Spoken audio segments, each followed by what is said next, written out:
Hello and welcome to the Video Game Flashback Podcast. I am your host, Paladino Joey, or Joey Awajan. Video Game Flashback is available on all of your favorite podcasting apps. I thank each and every one of you once and always for downloading and listening to the show. It is an incredible pleasure to be back on board with you once again today, as here we are, our annual Christmas special. You could say it's our third already, starting with Mega Man 2 a couple years ago.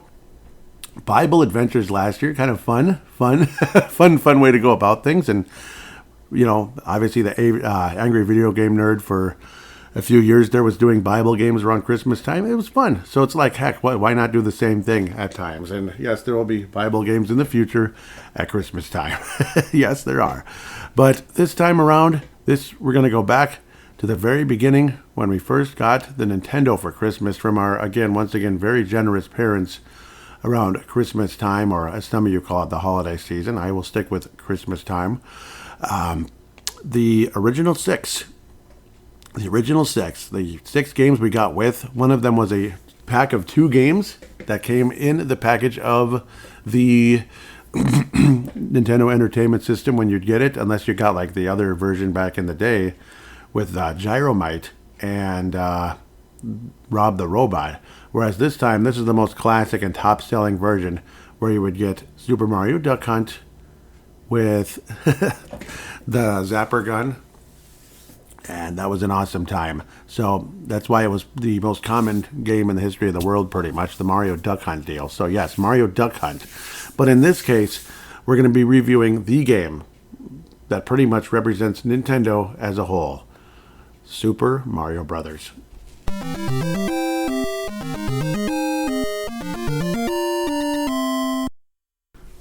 The incredible memories of Christmas time, and wow, the great vibes and excitement that this game brought, especially that first time around. The memories are just unbelievable. So this was the Christmas of 1988 leading into 1989. So unfortunately, once again, we're fairly late bloomers, but not that late, just later. Obviously, Super Mario Brothers came out in 1985. It did not come with the system at the beginning. It was later on. So we'll get into that later on. Duck Hunt we'll review someday. I'm not 100% sure, because with the way everything is set up, and obviously with emulation is what I use nowadays instead of the hardware, even though I obviously own the game. But, to play it in HD is a lot more enjoyable at the end of the day. So we'll see. I do believe there are ways to get things going, and obviously I could possibly plug in the old system into the TV. At the same time, though, the Zapper gun doesn't cooperate with HD TVs, so we'll see. Maybe Duck Hunt will be just like a basic review, where I don't need to necessarily play it in order to do the review for that one. So that could be the case. Maybe that'll be a shorter Christmas special, and it will be still a Christmas special, believe it or not. So, I'm going to be doing Exodus at some point. Think about it. Joshua, games like that. So, those will be fun game reviews, I'm sure, to do in the future around Christmas time. But this one is the one that started it all for us in the Awajan household. The first full-on video game system, though I suppose we did have the Unisonic Pong. Basically, it was Pong, like the Unisonic Pong machine for a little while. Our cousins, who are much older than us, they're obviously from my dad's side, much older than us. My dad was the youngest of 7 siblings total. So, and dating back, like his oldest brother was 20 years older. So think about that. So a lot of our cousins, me and my brother, are much older. They could be our aunts and uncles, basically, in a lot of ways. Like, pretty much, in a lot of ways. So, especially considering the fact our dad was, 34, 35, 36 when we were born. So that's another reason. So obviously a huge gap in generations in my dad's side. So yes. Why am I getting into that? I don't know. I just figured I would. But the Unisonic Pong, the Pong Unisonic, whatever, was the first game console of any kind we ever had in the house. It was fun. It had like the classic Pong and hockey and all that, and other versions. But unfortunately, the wire shorted out, and its life was short-lived, which is obviously very depressing and sad. Later on, occasionally, we'd have a friend. It was a classmate's older brother would babysit us, basically, named Burns Doran, and we would play the Commodore 64. We'll talk about games from that someday. That was some enjoyable times in the summer. He'd babysit us oftentimes. But we never had a console of our own. He'd bring the Atari, he'd bring the Commodore 64, but then finally here it was, the Nintendo coming into the Owygen household on Christmas Eve 1988. It was an incredible feeling. You open up the big package, obviously big enough anyway, big to us because we were fairly young. I was 9 years old. My brother was 10 at the time. 78, 79, you get the idea. Was what years we were born, of course, Gen X. We're proud of that for the most part. For the most part. Opened that thing up, there it was, and we put the game in, and we got that infamous pink screen flashing. And it just kept flashing. And then, okay, I put it back in. It's flashing. See, it took a little while to figure out how to hook things up, even though it's simple. Nowadays, you think that was hard. Well, back then, we didn't know what the heck we're doing. So, dang it, have mercy on us. And our dad, he isn't that tech savvy, obviously. He wasn't that tech savvy.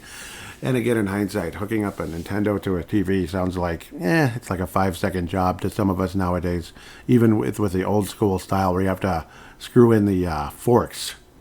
That's the really old school, and you get the crappy picture quality that can turn into snow. Basically, it looks like there's a blizzard on the screen, if you know what I mean, the static. And then eventually you got to plug it into the cable wire, which made it a little better, the more composite look. So that definitely helped. What's also interesting is how the original Nintendo deck had stereo capabilities. So you could actually have pretty good sound for back then. I eventually would get the, okay, I'm going way off in too many rabbit holes here, so I'll get off of that for now. I was about to say, I got the new Gen 1, but that one doesn't have stereo. Okay, off of that. Again, the screen was flashing. We didn't know what the heck's going on. Okay, why isn't this working? Again, now that we had it hooked up, but we can't get it to work. And then I'm just kind of randomly, like, what the heck, what do we do? And I accidentally pressed the gamepad down.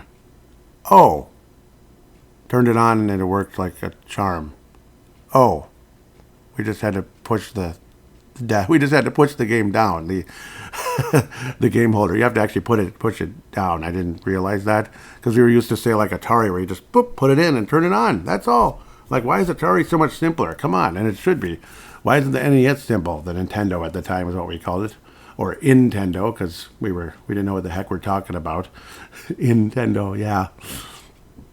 At least that's what my brother said it, because he didn't know the real name. But yes, it finally worked. Sorry, I had to throw in that goofy story where we didn't realize you have to press the thing down, and that's down. That's on the original deck. Of course, the top loader deck would actually work. You'd run into way less issues with connectivity, and all that. Because remember the infamous, you're going to get the pink screen all the time anyway, even when the darn thing is incorrect, in there correctly, not incorrect, in there correctly. But off of that, there it was, Super Mario Brothers, and oh my gosh, this is so cool. We actually have Super Mario Brothers. We actually have a Nintendo.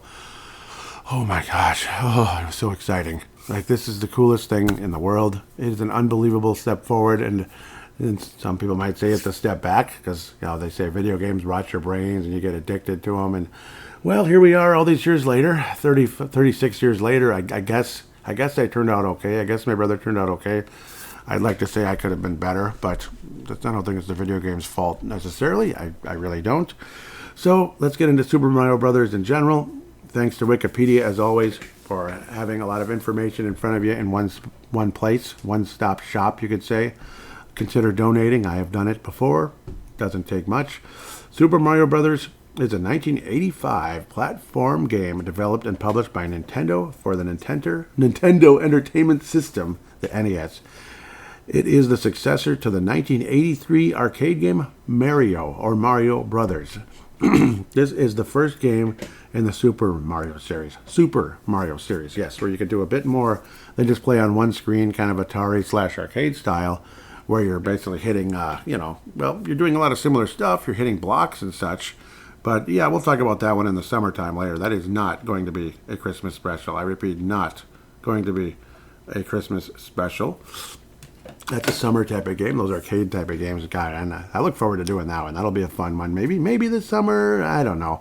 There's no real rush to get that one out. This is the big one in a lot of ways. But let's continue here. I apologize. I'm going to go down rabbit holes till the cows come home. This might be a 7-hour. No, it won't be. I will not allow it. It was originally released in September 1985 in Japan for the family computer, following a U.S. test market release for the NES.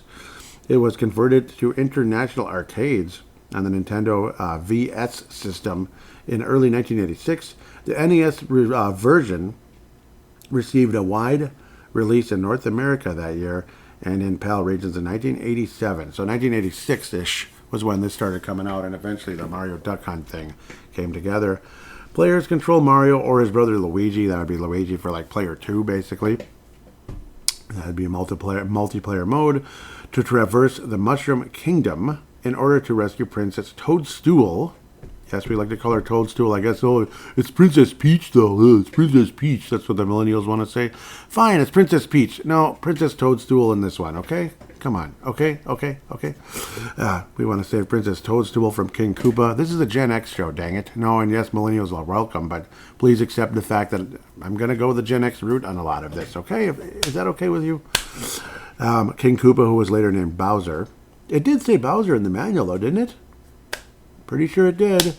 They traversed side-scrolling stages while avoiding hazards such as enemies and pits with the aid of power-ups such as the Super Mushroom, Fire Flower, and Star Man. So yes, this was the first full-on platformer I'd ever really played. I guess, see, there were platforming arcade games, but they're like single-screen, like Burger Time, games like that. I'm kind of blanking on some others. I was very used to, vertical shooters like Centipede, Galaga, games like that, when you go to back in the day in the golden age of gaming. And even as you kind of were sliding more into the silver age, to the Commodore 64, which also came out in 1982, I believe. 83, 82, in the early half of the 80s, of course, as did the Famicom. Let's not forget that. Where am I going with this one? But yes, platformers. But this was the first side-scrolling platformer I'd ever played, by the way, just to let you know. The game was designed by Shigeru Miyamoto. That's as big a name as you're ever going to hear in the Nintendo world. And Takashi Tezuka, as a grand culmination of the Famicom team's 3 years of game mechanics and programming, drawing from their experiences working on Devil World. Interesting. And the side-scrollers, Excite Bike. That's another black box game. And Super Mario Brothers is a black box game. That's another group of games that came out. That's a group of games that came out in the good old days of the NES in the United States. Black box. Yes, Excite Bike. I haven't reviewed that one yet, have I? So they were also working on Excite Bike and Kung Fu, another black box from 1984. To advance their previous work in platforming athletic games such as Donkey Kong and Mario Brothers. Yep, Donkey Kong was also an arcade platformer. I don't think I played it way back in the day, but, a while ago, yes, but not way, way, way back when I was real young and it was newer. The design of the first level, World 1, is a tutorial, World 1 anyway, is a tutorial for platforming gameplay. So yes, the worlds go by, there's a general world, like World 1, but there are always 4 levels for each world. The 4th level would be a Bowser castle, a King Koopa castle, and we'd often, 7 times in a row, find out that wasn't King Koopa. It was something disguised as King Koopa somehow, some way. If you kill it with the Fire Flower, you'd often see who was in there. Like level 1 was actually a Goomba, disguised as a King Koopa. Like it's like a King Koopa machine or something. That's what would always happen. And then it'd be like a Koopa Troopa would be level 2 and so on and so forth. And level 7 would be a Hammer Brother. So a lot closer to being King Koopa as a Hammer Brother. Those were pretty powerful guys. In fact, they were insanely hard as far as I'm concerned, especially in a game like this. Super Mario Brothers is frequently cited as one of the greatest video games of all time, and I agree with that. It is particularly admired for its precise controls. And yes, at the time they were really good, weren't they? Maybe a little stiff, but then generally great controls, yes. And you can move a bit. You can kind of change direction, sometimes mid-air if you need to. Yeah, kind of curve and such. It was pretty exciting. In fact, I would say that was insanely innovative for its time, even though it's not like I was a super arcade player at the time. Because, you have to have a quarter and all that stuff. Usually when I'd see an arcade, we wouldn't have a quarter ready. Or it's time to go, It's time to go. Sorry, we can't do that right now. Damn it. Like, say, going to a theater, like General Cinema back in those days. The arcade there was beautiful. Like there's Galaga, and it made the coolest sound effects ever. Oh, still to this day, I have very fond memories of that. Even just watching the game demo, you still got to hear the sound effects. Anyhow, yep, it has been released on most Nintendo systems, yes, and is one of the best-selling games of all time. With more than 58 million copies sold worldwide, it is credited alongside the NES as one of the key factors in reviving the video game industry after the 1983 crash. Yep, see, that's a fact. And it also helped popularize the side-scrolling platform genre. So yes, it did basically resurrect video games from the 83 crash, the infamous 83 crash. Games that were released in 1984 were, well, they were still around. I mean, video games were still going. It's just, it needed a boost. It needed a boost, and Super Mario Brothers truly did that, combined with the NES. The Famicom did come out in 1983, but of course only in Japan. That was the Japanese Nintendo. I do have a Famicom Mini. I'm looking at it right now. It's a Mini, and I like to play Zelda 2 on there because the Zelda 2 version, the Famicom version of Zelda 2 is better, I think, than the NES, except for the music is significantly better, I believe, on the NES. Some may agree, some may disagree. It's a little bit weird. It's like the same soundtrack, but there's some weird factors in the Famicom. Some are good, some are bad. But there's the boss battles are just repetitious. Another rabbit hole. Sorry. I'm sorry. I can't help myself. I'm a nerd. I'm a super nerd, right? Not a geek. I'm a nerd. There's a difference. Koji Kondo's soundtrack is one of the earliest and most popular in video games, making music a centerpiece of game design, and has since been considered one of the best video game soundtracks of all time as a result. Yes, because this was the first, games had music, like say Frogger, that da da da da da da da da da da da da, it's cute and everything, but this was different. This is when video games actually, all of a sudden, there's like a soundtrack here. You get the da da da da da da, and you're going to hear that, of course. You're going to hear the underground, the water, and the castle. The 4 different actual level songs that are in this game. So, yeah, it was pretty cool. It was pretty exciting. It was a huge, there's a reason why this game was a massive boost to the video game industry after the 83 crash. The graphics were colorful. The controls were fantastic. Colorful graphics, good graphics.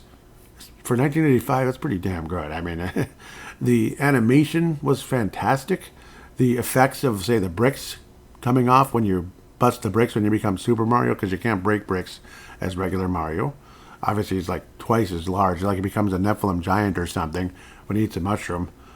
So, interesting. Maybe there were certain mushrooms out there that could make humans into Nephilim giants thousands of years ago. I don't know where they got that idea, but who knows? Yes, Nephilim giants. That's in the Bible, of course. Anyhow, we'll continue. Mario has become prominent in popular culture. Yeah, and Super Mario Brothers became a multimedia franchise, including a long-running game series, an animated television series, which was pretty fun, I thought. I like the original, the idea of like Mario sounding like a guy from Brooklyn like this. Not like this, me Mario. No, that was, I'll go with the more New Yorker sounding guy 1,000 times over 1,000. I am not impressed with it's me Mario. It is cheesy and dumb. Come on, guys. Unfortunately, I do believe that voice actor, and, he was a former wrestler, is no longer with us. So that's the unfortunate part. So then you get that. But, you can get other people to make it's me, Mario, like I just did it. Maybe I'm not as good, but I did it, though. It's still possible, right? Mario should sound like this. He should. I want a pizza. I want a spaghetti, I want my mushroom, and I'm going to get you with a fire flower if you don't give me my pizza, I'm starving here. Anyhow, the television animated series, Japanese anime feature film, interesting in the live action feature, terrible, and an animated feature film. Yes, I like Hoskins as an actor. He played a very cool character in Who Framed Roger Rabbit. He was Eddie Valiant, the main character outside of Roger Rabbit. He's actually British, and he had that kind of Brooklynite, New Yorker, accent in the Roger Rabbit. It was really, really, really well done by him. great job. So yes, I want the Brooklynite person. I don't want the cheesy "it's a me Mario" nonsense. Oh my God, I'll never forget. Super Mario 64 is at Toys R Us. You know, when the N64 came out, and to me that was pretty much like an example of how I felt about the N64. Yeah, it's like we're going from Mario to Mario. I don't think it's an upgrade. I'm sorry. Graphics might look better to some of you, 3D effect and all that. I think I don't know. I think Super Mario Brothers is a better game. Generally speaking, it's more enjoyable. Of course, the graphics aren't as good, but it's more enjoyable. Dang it! I'd rather enjoy a game rather than wow, look at the 3D graphics and effects. Yeah. Anyhow, as for the gameplay, the player controls Mario, the the protagonist of the series. Yep, the main guy. Mario's brother Luigi is controlled by the second player in multiplayer mode. And no, you do not play arcade style together. It is one person, loses a life, and now it's the other person's turn. That's basically how that works. So me and my brother would tease each other going, die, die, die, die, die, die, die, die, die, die. Yeah, we did that a lot. It's kind of sad and mean, but we did that a lot.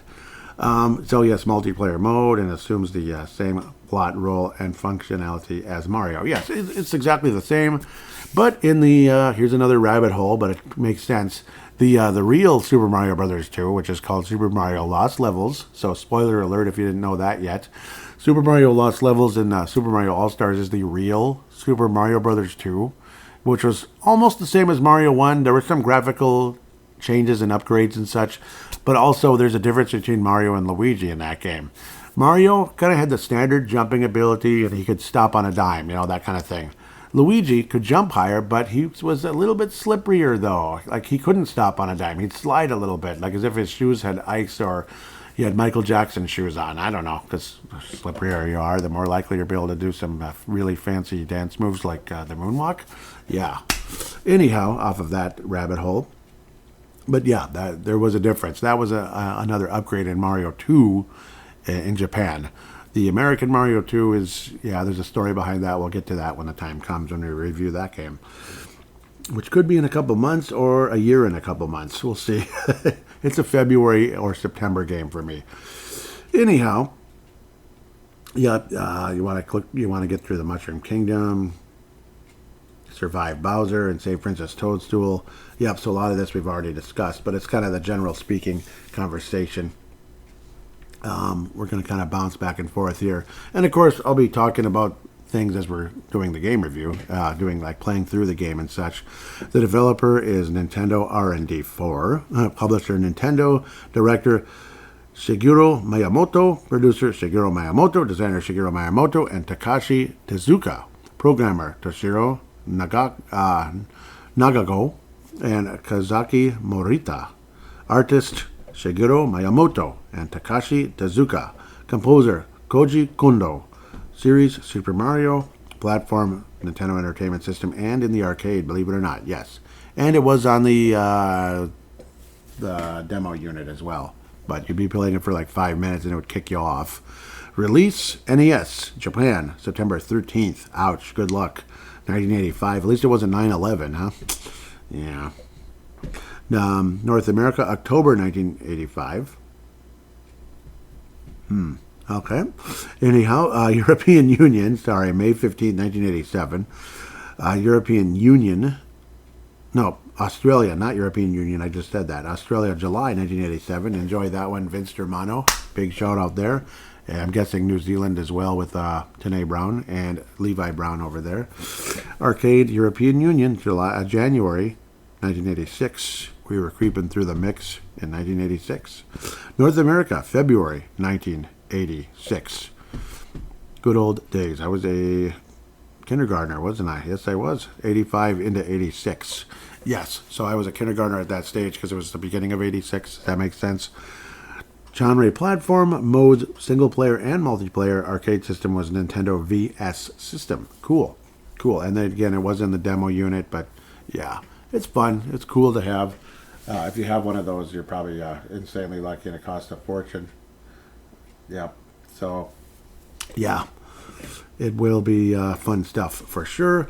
So yes, should I continue a bit more? Obviously, you can play. Generally speaking, yes, when Mario becomes a Super Mario, you can break blocks, and again, you get that cool effect. The fire flower allows you to shoot enemies, but unfortunately, there is one enemy at the very least that you cannot damage. That is the that's the beetles, so you can't damage them. Unfortunately, Koopa Troopas you can get. The pink Koopas do not walk off the edge of platforms. The green Koopas do, so be aware of that. The pinkish red ones, whatever, will not walk off of platforms. So if you're thinking, oh, he's just going to fall off, no, he's not. He's either smart.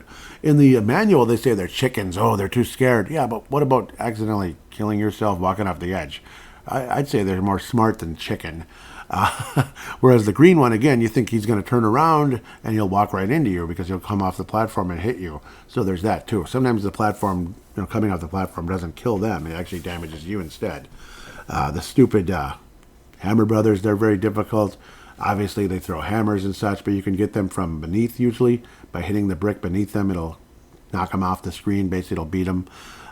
Some of them can fall through two platforms when they want to jump down later in the game. But in the early stage of the game, if they're on like two platforms up, they can only jump down one platform at a time. And I'll probably talk about that later as I'm playing the game. I'm going to do most of that as I'm actually playing the game, generally speaking. So, yep, obviously the Goombas, there's the effect of, see, they're walking, they look like a turtle, but they're called Goombas. To us, it's a turtle, but, especially back in those days. You jump on them, they go in their shell, you jump on them twice, they move forward. And they can trigger effects that can eventually get you extra lives depending on the situation, but that's in rare cases.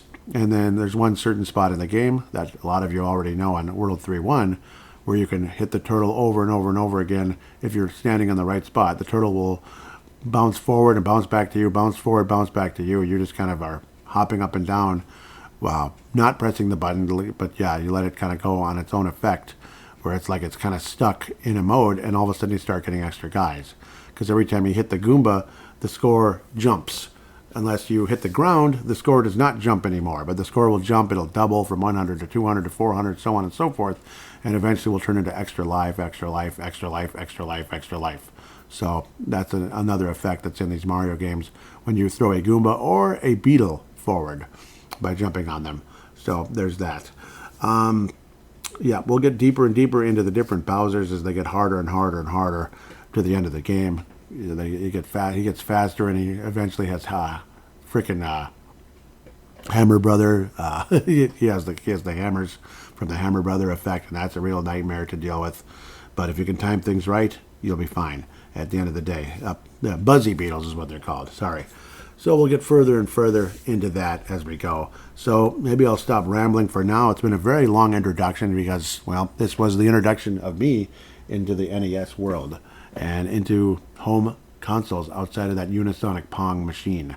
So with that, it's time to put the game in the deck. Make sure you press down on it this time, all right? Press start. Hope it lights up, and we're all ready to go and play Super Mario Brothers.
Super Mario Brothers World 1-1. Is there anything like it? Yeah.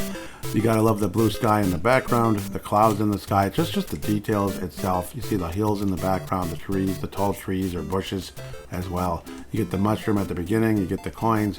Another effect that I think is always awesome on the question mark boxes. It's like, first of all, you think it's cool, like, oh, there's a prize inside. Oh, oftentimes it's just a coin. You needed 100 coins to get an extra guy, an extra life, or however you want to say it, or possibly a power up like a mushroom.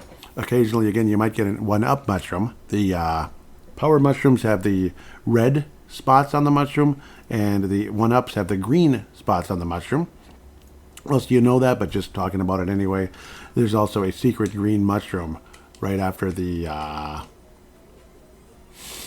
first, well, not the first, but like the third tube, the one that you could actually go down. You end up foregoing going down to get the power up, which is what I recommend, to get the extra guy, because why the heck not? Also, you'll get your first Starman here, you'll get your first Fire Flower, as long as you don't get hit and all that. So, yeah, cool. It's a very nice, cute little introduction to the game in a lot of ways. All the colors and all the coolness. You get to the first big, tall-looking platform thing. Run up, run as fast as you can to try to get as high as you can on the flag to get the 5,000. Also, you can get a firework effect if you have 1, 3, or 5 possible. You can have 1, 3, or 5 possible fireworks. If the counter shows the number 1 as the last number, like the time counter, it has the 1, or a 1, a 3, or a 5, and then you get the fireworks. So you won't have to hear that again, unless it just happens and I bring it up for the heck of it. Other than that, though, you're done with World 1. Now it's time to hear the Underworld as we go down the tube into World 1, 2.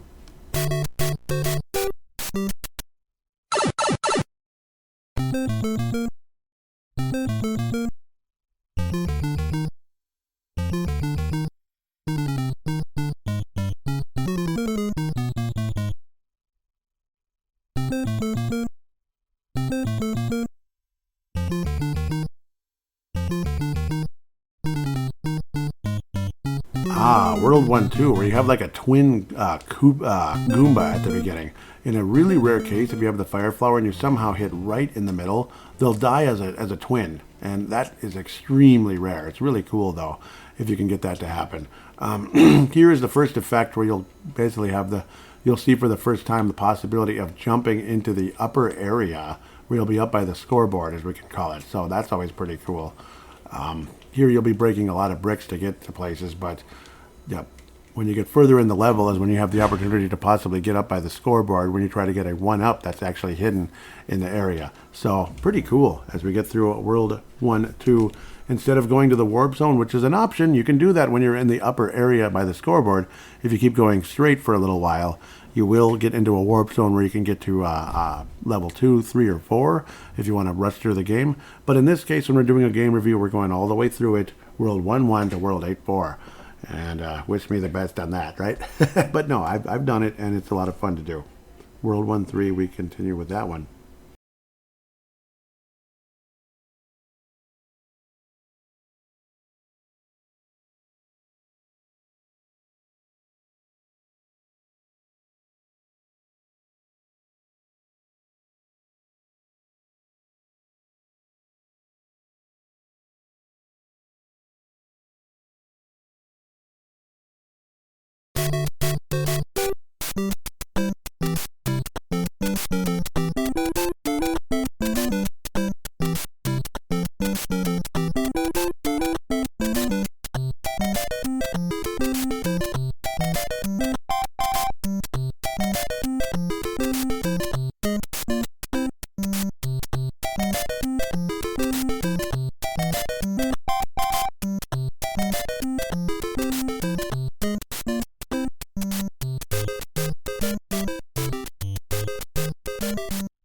Ah, yes, World 1, 3. Yeah, we got these interesting mushroom-ish looking, platforms. They're kind of like a mushroom. I don't know. I guess they are.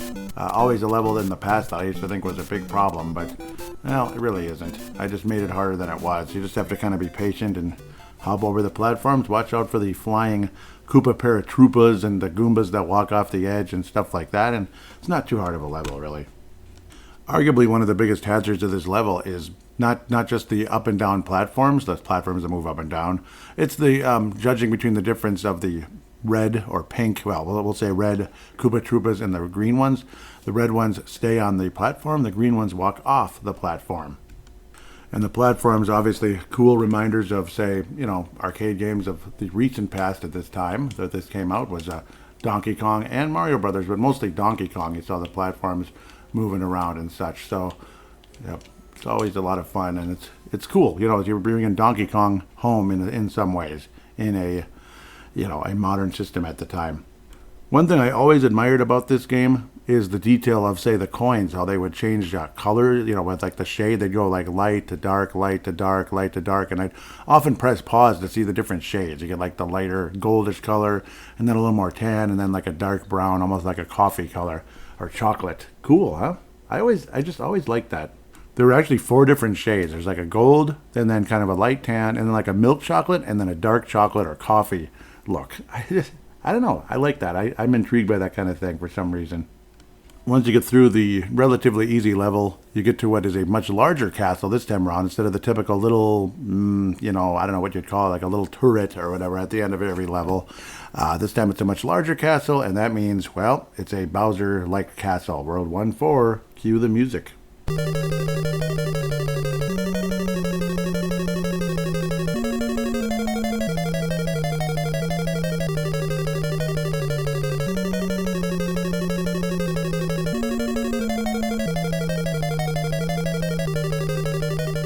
Ooh, now it's serious. The game's over. We're gonna win.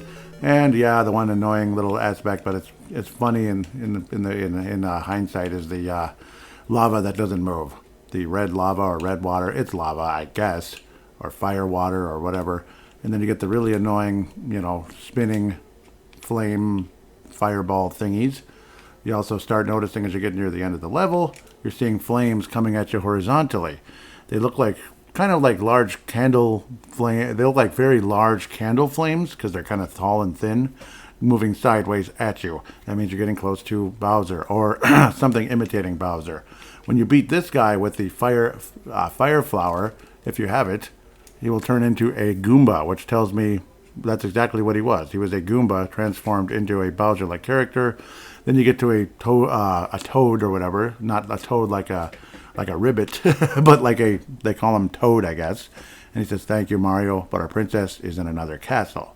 And you will be seeing that all the way through World 2-1. Spoiler alert, of course. 2, 2-4, 3-4, 5-4, 6-4, 7-4. And then finally 8-4 is the real Bowser and the real, Princess Toadstool rather than the Toad. Sound good to me? Sound good to you? Yep, not a very hard level, of course. Obviously, well, probably the most likely place you're going to get hit if you have a fire flower and you end up having to be small Mario is those stupid spinning flames. It's annoying. So it is what it is, and it happens. It's a cool look, though. The graphics, the animation for the time, outstanding. And again, if you're playing on the NES Mini, like I am so blessed to do, or on any other type of emulator that is capable of HDMI, Super Mario Brothers in HDMI is awesome. People that want to play it on the old CRTV, more power to you. But for me to be able to see a Super Mario Brothers game like this in HD, I think it's freaking cool. Even though it's still 100% the graphics from 1985. I like being able to see it nice and crystal clear like that. It is awesome. And the colors come out better and all that cool stuff. So, yeah, on to World 2-1. We go. So, World 2-1. Well, you're starting to get what look like, I guess they're trees. They almost look like road signs in the background. They're trees, bushes, this green circular oval-shaped thing on top. Some of them have like more of a ball shape. So, yep, there's an extra guy if you're fortunate enough to get inside without getting hit by a Koopa Troopa in the first little area. But, yeah, this level's not too bad. This level also has, just like level 1-1 has an optional tube early on that you can go down to get coins and kind of like a shortcut through the level a bit as you get further up. But, sometimes they do it, sometimes they don't. It's not mandatory. It's nothing too exciting, too special necessarily. You can get more coins, I guess, that way, and that's nice. But, I don't know. If you get a bunch of extra guys on World 3-1, it doesn't matter a whole lot. In a lot of ways, this level feels like a tougher, meaner version of World 1-1. In a lot of ways, just tubes, piranha plants, if I didn't mention them yet, that come out of the tubes, you can kill with the fire flower, of course. Goombas, for the most part. It's a lot like, again, World 1-1, but just meaner. I have to correct myself. I mentioned about going down a tube, but actually the optional thing in this level is your first vine in the game. So once you get to an area where you see basically coin boxes and then bricks kind of in the middle, like above it, like kind of in the center above the coin boxes, basically knock on those bricks above, kind of like the pit, you could say, like the pit in between the the blank area in between the question mark boxes, and you get your first vine. You go up there, and well, you get to hear basically for the first time the the vine area, which sounds just like the Starman music. So listen to that.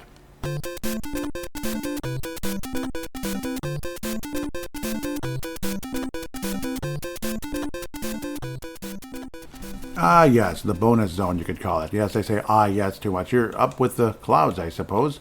They're smiling, happy clouds. I don't know why it's so cloudy, because there's a million clouds in the way, but maybe it's just one big cloud. There's always the fun part where you can try to reach the 3 coins at the end when you're on the moving platform. I did get an extra life, extra life by reaching my 100th coin, so that feels nice. So now I have another life in the bank. Wouldn't that be nice if it worked that way? But I suppose the greedy people of this world think that way. Oh, the more money I have, the longer I'll live. Not necessarily. Look at all the celebrities. They haven't had the longest lives, have they? You'll also see your first jump board thing. I don't even know what they call it, but yeah, it's like a pogo board, a jump board. It's kind of fun. You get on it, boop. So basically, you hit the jump button as the thing starts moving upward, and you can go way, way, way, way, way up. It's also kind of your only way out, but I suppose you can get out of this level by also jumping and hitting a coin box, an invisible coin box as well, above the bricks in that area. But once you get through 2-1, you move on to 2-2. And what's 2-2? You're going down in the tubes again, but this time underwater. Enjoy the music.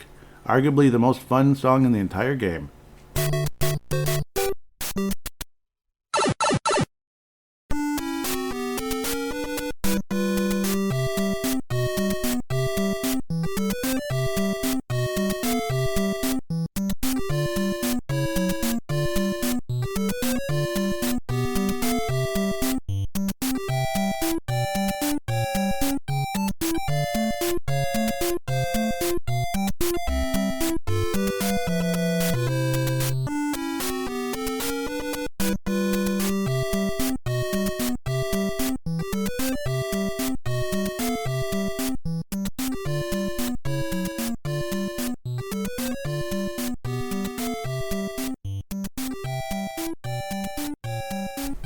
Isn't that fun?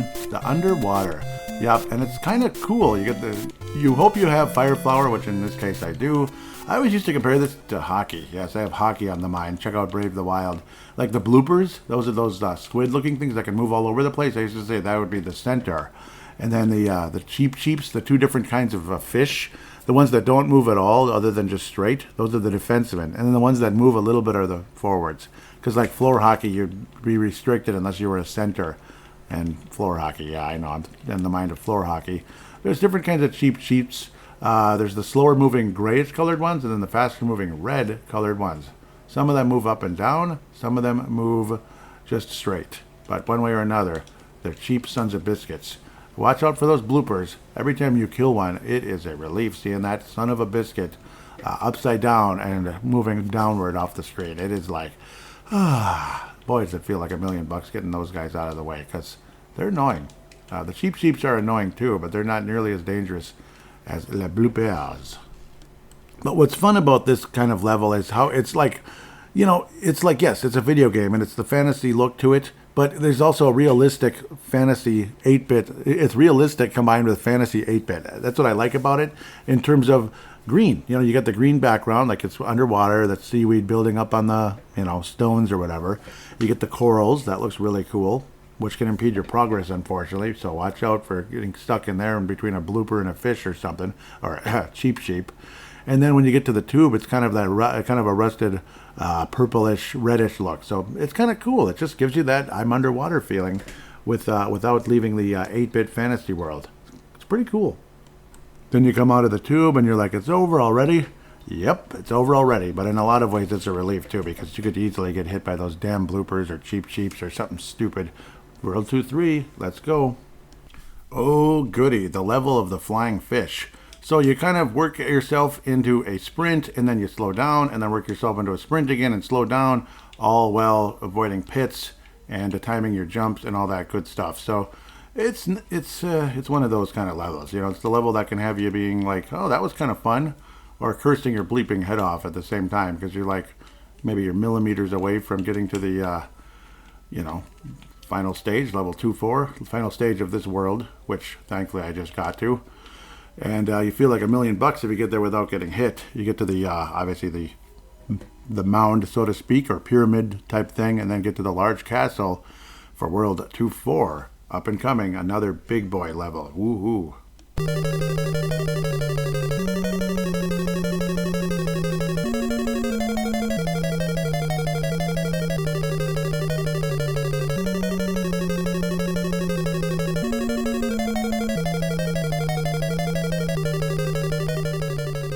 Scary stuff. Well, 2-4. Yep, well, this level gets repeated later on World 4. You'll notice there's a block, a metal, I believe it would be metal block in between the stone blocks that nothing's going on. Well, later on, it will be lit. And I don't mean it like a millennial or Gen Z. It's going to be lit. Well, all the stuff that isn't lit, we'll say, will be lit in World 4. That level sucks big time. That's why a lot of people cheat their way through. You get the Donkey Kong effect with the small platforms and the fire moving around. That's always fun and annoying. But that's kind of the fun of the game, I suppose. Indeed it is. And now I'm finally going to name those stupid flames that come out of the ground. They're called Padobo. So they are Padobo. They're always fun. You get the Bonsai Bill or Bullet Bill. Those are, Bullet Bill is Super Mario 1, of course. But yes, the Padobo is the item I haven't mentioned yet, where that's a flying, the flame that kind of flies out of the lava.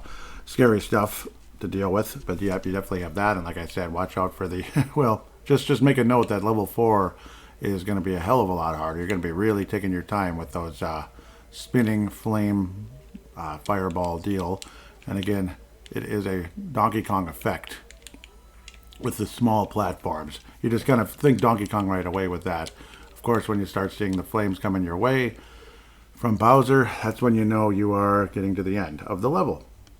It all looks so simple, but you got to time everything pretty much. Like, watch out for the flames. You want to get to the little pits beneath, right before you get to Bowser to maybe avoid the flames and time things correctly if you would like to be able to shoot Bowser rather than have to run under him or jump over him. Now you have blocks in the way a little bit, so the jumping's a little bit harder. You have to time it a little bit better in this battle with the fake Bowser.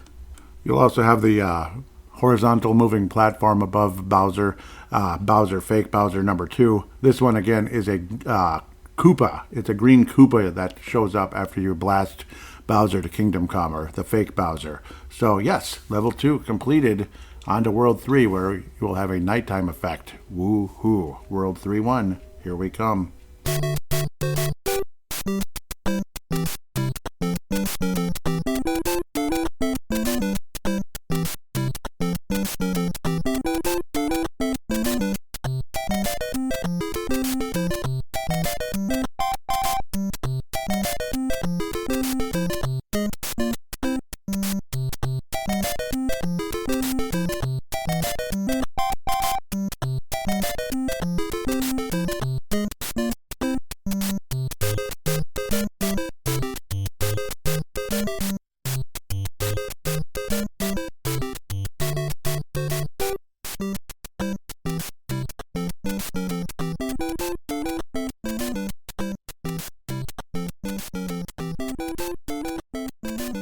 The infamous / famous World 3-1, where, again, like I said, nighttime effect, but also the level where you can wind up with, an unmentionable amount of guys, because after you get to 9, everything just kind of changes to images. Like, it could be part of a cloud, it could be part of the sky, it could be part of a sky with a cloud, it could be part of a brick, it could be part of for some reason the counter of lives doesn't go above 9. Why? I don't know, it just doesn't. I guess that's just the way it is. There's also a possible hidden 1-up in level 3-1 in the bridge area as you get kind of closer to the other side, you could say. Like you go from left to right, so kind of closer to the right side, kind of jump about, and you might be able to score a 1-up. So basically kind of jump at the air and there'll be a block not too far up, basically. Maybe it would be a very mild jump to be able to hit it. So yeah, it's about 3/4 to the left. And then as you get further and further along that area, you eventually get to the ending, which is where you can get the extra guys. This level is actually the first time you see the Hammer Brothers, but with some fortune along the way, as long as you're paying attention, you should be able to get a Starman along the way to prevent getting hurt by them. There's also a possible Fire Flower in there as well to help you, because you have to be at least Super Mario to have a real shot at getting the extra guys. At least Super Mario, if not Fire Flower Mario, and Fire Flower Mario is a good thing. There's yet another power-up as well in the question mark boxes leading up near the end. There's also, again, one of those multi-coin deals where you can keep punching away at the bricks. But once you get past that, there's the little ledge, and then you get to the ending area, the final ramp, you could call it. And I usually get rid of the first turtle because, well, the second turtle is coming down. So yeah, get rid of the first turtle, either avoid it or shoot it, depending on your situation. And then you want to line yourself up just right. You're kind of like halfway-ish stepping onto the block, halfway on, halfway off, as you jump on the Koopa and then hope to generate a effect where you keep bouncing up and down off of the Koopa, and then it starts scoring your points, and then eventually one up, one up, one up, one up, one up, one up. There are a couple areas in the game where if you are able to push a Koopa or a Buzz Beetle forward, that there's enough enemies in the way and enough space also that you could actually score a one-up that way, and that's kind of how this system works here. So like the points start picking up into one-ups eventually once you get to 5,000 points, as the points double, double, double, like 200, 400, 800, so on and so forth. So it's pretty exciting, to say the least. Unfortunately, there are many, many, many ways to screw up. If you're the save state type, go for it. I'm not going to get mad at you, but if you don't want to save state, that's fine too. You want to just kind of play it in a straight thing. I'm not going to judge you for that. It's one way or another. But back in the day, you'd have to just keep trying and hope to God you don't run out of guys. You'd usually either walk off the edge or let the timer run out in order to give it another shot. Eventually, though, once you get to one guy, you probably say hell with it if you are not doing the save state route. But hopefully you can just do it on the first try and you don't have to even think about save stating, like cheating and all that kind of stuff. Another very interesting thing that I noticed is you have to be facing the Koopa for it to really take effect. If you're not facing the Koopa, you'll just bounce off it a few times, the Koopa shell that is, a few times, and just score a couple points. Like, yay, we're not really here for just scoring a couple points. We're here to score some extra guys. And yeah, so that's an interesting thought to go about this. Sometimes it just kind of stops working. Some other times it keeps working. But it's kind of annoying. It's kind of frustrating. But if you can get at least some amount of guys, you should be totally fine. It's kind of how you do it. And one major important thing, don't overdo it. Don't keep kind of like overdoing it, because if you get to a point where it's over 99 lives, if you die, like say you run the timer out, it'll be game over right there on the spot. So that's the other annoying aspect of this.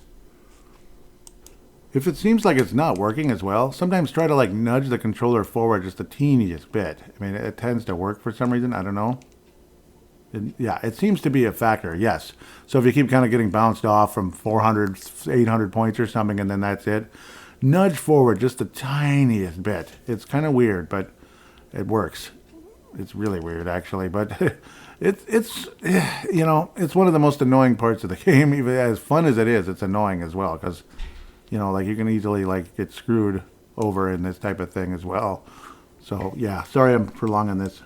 So upon finally defeating level 3-1, or getting enough extra guys, I have what appears to be like a dark blue sky background for my lives. So yes, I would probably be able to beat the game with no problem with that, whatever that means. But yeah, I'm guesstimating I'm in the 30s, maybe low 40s, but I think upper 30s, low 40s, somewhere around there. That's just my guess. Level 3-2, here we go. We're just going to kind of continue as is. There's a part right here where you could get an extra guy by pushing the turtle and all that. So you actually could, if you don't shoot it or anything. But once you have enough guys, like from the previous level, you're not really thinking about that anymore. So there's that. It's another level with a potential Starman, though I find a way to miss those sometimes. They fall off the edge, unfortunately. I also got a kick out of how some people actually probably believe that this could be actually like winter time in a way, like how the bushes in the background, if that's what you can call those, are white. So it's kind of interesting. It's also kind of cool how the clouds are really like a white color amongst the black sky. It's a very short and easy level, And off to level 3-3 we go. 3-3 appears to be another one of those, well, like where you're generally outside, but it's kind of like similar to 1-3, where you get those big mushroomy platforms, mushroom-shaped looking platforms with the green tops, like moss on top or something. I don't know. I guess they're platforms and not really mushrooms, but they look like mushrooms, kind of. There'll be ones that will really look like mushrooms, like shrooms, later on in the game. I believe that's 4-3. That's a level a lot of us don't see because you usually warp to level 8 from level 4-2, which I'm not doing in this game. We're going all the way through, baby. That's how we do it here on Video Game Flashback. But it's generally like World 1-3. You get the moving platforms, the horizontal platforms. You also get the rope platforms where you stand on it too long, it could break and you fall, so on and so forth. It's a seesawish platform, but otherwise it's not too hard. Level 3-4, here we come. And yeah, well, looks like I got 5-6 fireworks this time. Awesome. I'm happy about that. So yes, on to the castle level 3-4.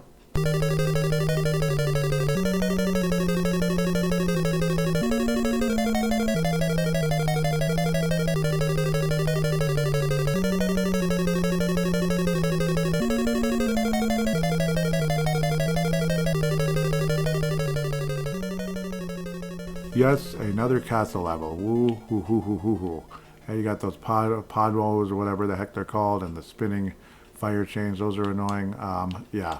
So it's an annoying level. There's no doubt. You're going to get hit. You're going to get frustrated. Or you're just really good at the game and you fly right through it. But whichever category you're in, it's not a particularly super easy level, at least in my opinion. Yeah, you also have a part where you have to really be careful. In a lot of areas where your jumping skills have to really be sky high, jumping and timing. But that's kind of how this is the further you get. It's generally a relief once you start seeing the Bowser flames coming at you, even though they're another obstacle to deal with amongst those stupid fires that come up out of the lava. Potaboos is what they're called, yeah. Well, potaboo to you, boo-hoo, which is extremely annoying at the end of the day. So yeah, it's annoying. One way or another, no matter how you shake it, it's annoying. I swear, sometimes the best execution in this game is to just move as fast as possible. You'll have once you get to Bowser, you'll have kind of put bricks in the way a little bit, but if you have the fire flower, you should be fine. This one was a buzzy beetle underneath. Once you killed Bowser, it was secretly a buzz beetle. So it's always fun and curious to see which enemy was hiding under there. It's a tougher, meaner one each time. 4-1. Back to the light we go, and the game gets harder and harder as the Laticue makes its appearance for the first time in Super Mario Brothers. The floating cloud with the turtle, the cloud basically floating around with the turtle throwing spinies at you. The spinies are those little beetle-like creatures. They're kind of like armadillos, I guess. They're reddish, and yeah, you can't jump on them. You can only shoot them or hope they fall off the edge. That's about it, folks. Level 4-1. Da-da-da-da-da-da-da.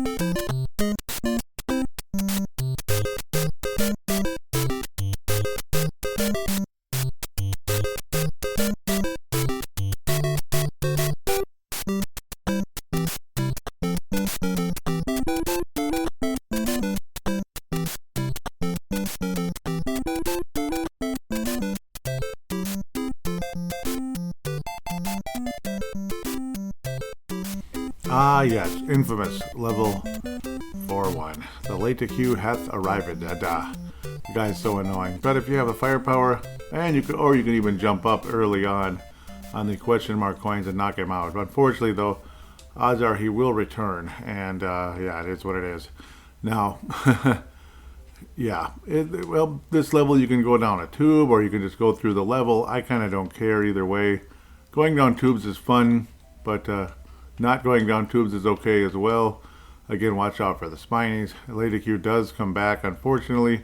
I chose to actually go down the tubes, but even though I'm a bigger guy right now, I'm a super fire-throwing Mario.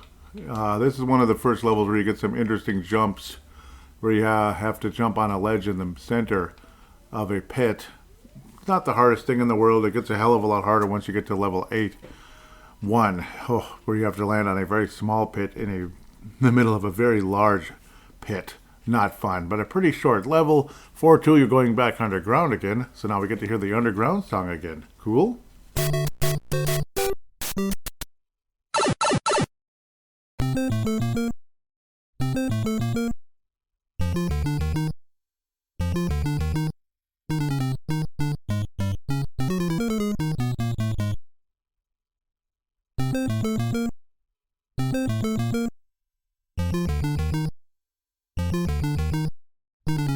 World 4-2, the part of the game where you could go all the way up to level 8, and some dangerous jumps a little bit at the beginning, but they're not that hard unless you're just kind of screwing around.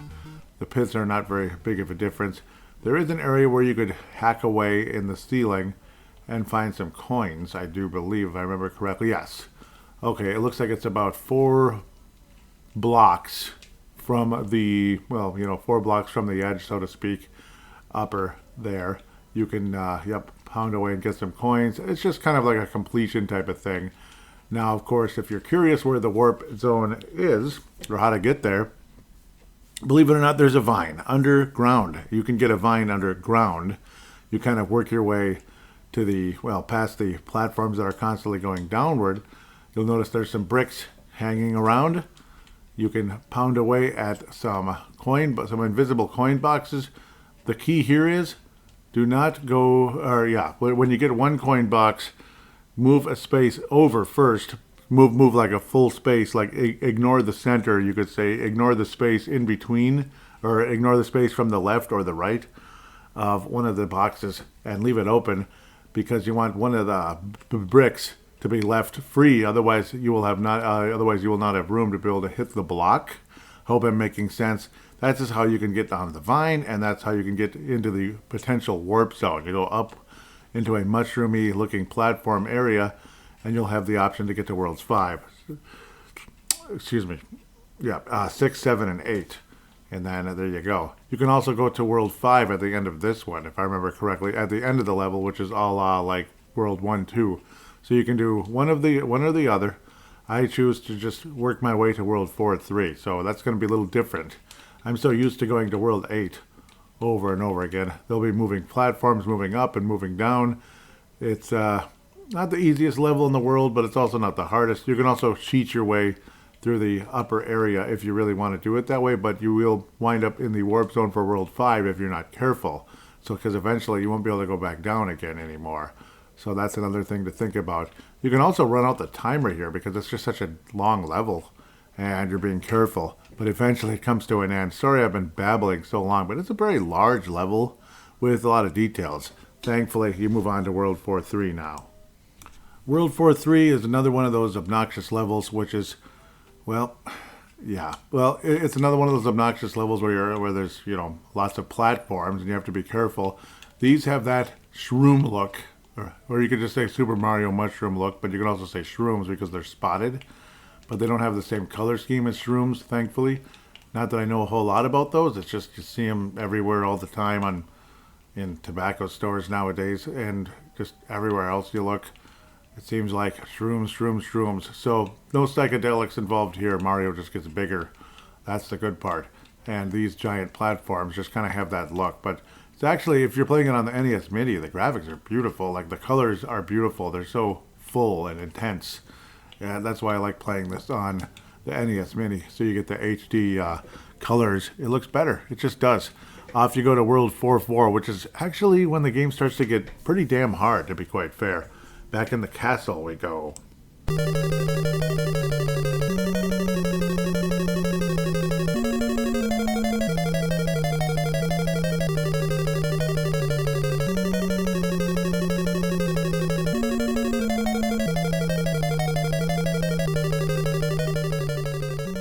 4-4 is one of the crappiest, hardest levels, at least it kind of seems to be. Though, then again, it's not that hard. It's kind of a maze. I'm almost kind of doing it by default. You just kind of go to the upper level, I believe. Yes. At the beginning, you'll have a choice between up, middle, and bottom. You go to the upper level. I'm just doing this off of instincts. And then once you get past that, you see some lava. You kind of go up what look like steps, kind of, sort of. And then you work your way back down to the bottom right away. You do not stay up there. That's how you get through the maze pretty much. It's pretty simple. Like, I mean, really simple. Once you start seeing fires from Mr. Bowser, well, the level's basically over in terms of issues from, you know, in terms of being lost or anything. You're not going to be lost anymore. You just work your way straight to Bowser.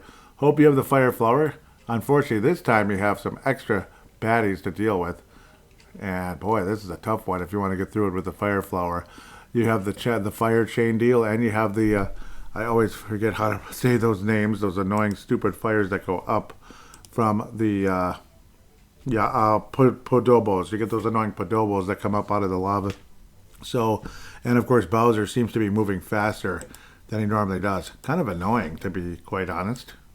And if you are successful enough to be able to kill Bowser with the fire flower, he will turn into a Spiny this time. So actually pretty fitting for World 4, I would have to say. So Spiny after you beat him in World 4. Off to World 5 and things start to get harder and harder. Now you have what appear to be, you know, the bushes are white. So maybe you're in like an Iceland or something. I don't know, something like that.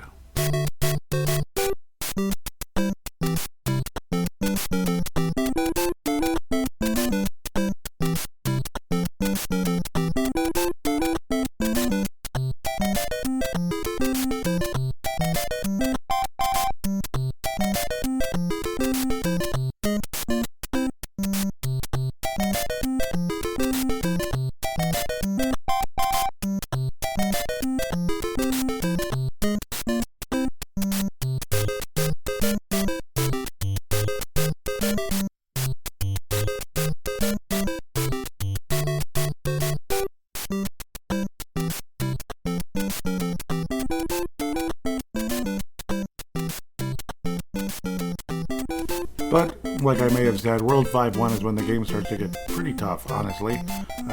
Could be easier, that's for sure. But, yeah. It just kind of has a shade. It looks like it's cold to me. It just kind of looks like it's cold. Like the blue sky even looks different to me for some reason. I don't know what it is. And there's the part at the beginning where you push the Koopa shell. Well, you jump on the Koopa and then push him. It's not a Koopa shell right away. And you get one hit basically before getting a 1-up. It gets up to 5,000 points. Looks like there's a couple areas in this level where you can really rack up the points if you really need them. There's a Starman at the midpoint. You also get your first look at the bullet bills. And of course the bill cannons, or whatever we like to call those suckers. Yeah, it's they are called it's Bullet Bill, Bonsai Bill, whatever the heck. Bonsai Bill, I guess, is like later versions, like later on in the series, you could say. So, yes, you have the cannons and the bullet bills. You get the debut of that. So that's the new monster of this level, you could say, anyway, for level 5-1. You also have a unique area where the first time you'll see a tube that's kind of like floating in the sky underneath some blocks, I guess you could call it. And, yes, you can go down in it. It's cute and everything. There's a couple coins, basically. Unless you're really good at, well, maybe you can work your way up there. Yeah, you just kind of, you know, you can kind of work your way up from the side and hopefully do a curve jump into the coins up above. Otherwise, you go into the, otherwise you just jump on the multi-coin block, or knock the multi-coin box until you get all the coins out of it, I guess. So that's how that works. And yes, for anybody new at the game, yes, you can jump on the bullet bills. But if they hit you from the side, you're hurt or dead or whatever the situation is. And the end pyramid or ramp has an interesting part where you can just kind of fall through and just kind of walk underneath to maybe avoid enemies that way. It's kind of funny, and then get to the flag. 5-2, if I remember correctly, yeah, that's another annoying level. Annoying in terms of you're going to have those bullet bills again with the skull-shaped, yeah, it looks kind of like Legend of Zelda in a way, but, oh, yep, and you get the springboard and the bullet bills coming. It's definitely a hazardous situation there if you're not careful. Yeah, that's the fun part about it. You'll get a mushroom on the edge of the bricks on the upper end, and this is another Hammer Brother. This is a very unique situation where the Hammer Brother is kind of by himself. You got to really time it, or let the Hammer Brother, after about a minute or so, the Hammer Brother will come towards you. He'll blitz you, basically, like a defensive, whatever, like a linebacker or something, or a safety, you could say. Not a defensive lineman. They don't they go forward no matter what the situation is. So you got to really time it. Maybe, hopefully, you can land on his head without the hammer coming at you, but good luck with that. It's really a tough part of the game. I haven't seen this in a while. Best strategy is, I think, wait for him to jump, and then right when he lands, jump on his head, because he will not throw the hammer immediately. You gotta be quick, baby. Just like how, say, linebackers blitz you, you gotta be like the running back or something, just boom, go past him, or in this case, jump on his head. Unfortunately, there are Hammer Brothers everywhere. There's bullet bills everywhere. Yeah, it's a busy level. One part where the Hammer Brother is just standing on top of the question mark box is pretty easy, what you have to do there. But then later on, you get the classic multi-platform deal where the Hammer Brothers are again. Yeah, so you got to wait for them to go up and hope you can, knock them from beneath. And if they're on the ground next to you, get as close as possible without making contact, as they'll throw the hammers over you, which is kind of funny. And then, hope for the best. Wait for him to jump up, and then hopefully you can hit the block at the right time, because if you miss, oh boy. Another unique situation, unique situations on unique. I mean, this level has a variety of baddies. You also have the only thing missing is the Laticue. Let's not give them any ideas. But yeah, you even have the fuzzy beetles a little bit for a moment there, about 3 of them. And then there's a unique situation where they're the blocks where secretly there's one of them has like multi-coins and the other one has the power up, either a mushroom or a flower. You have to duck. If you're Super Mario or Fire Flower Mario, you have to kind of run and duck to where you slide underneath it. And so like if you're Super Mario and you'd like to get that Fire Flower, you got to slide underneath it. But it's doable, and then the character kind of automatically keeps sliding. After, say, you've been ducking, you don't move, but when you kind of let up, the character will slide. The character being Mario or Luigi will slide forward, and you can get that Fire Flower. Go for it, baby. Level 5-3 is an interesting level. Well, it's kind of platformy like level 1-3 and level 4-3 and such. But this one's got bullet bills coming at you constantly from an invisible cannon somewhere from the, it's just imagine like maybe it's coming from the castle or something.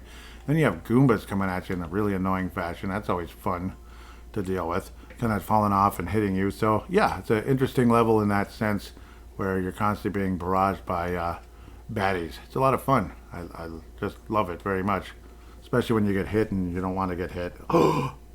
Also, again, like how you say, the game kind of gets harder and harder in intervals. Like in this case, the platforms are, they're thinner now. They're not as wide. They're not as wide to land on and such. So definitely deal with that. And again, the annoying aspect of Goombas, how they just walk right off the edge and can land right on top of you.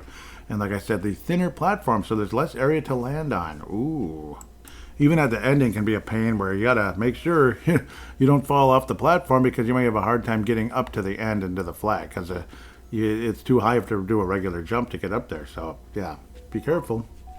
Otherwise, level 5-4 is a toughie. Get ready for one of the harder levels in the game. Unfortunately, here we go. Castle music commences.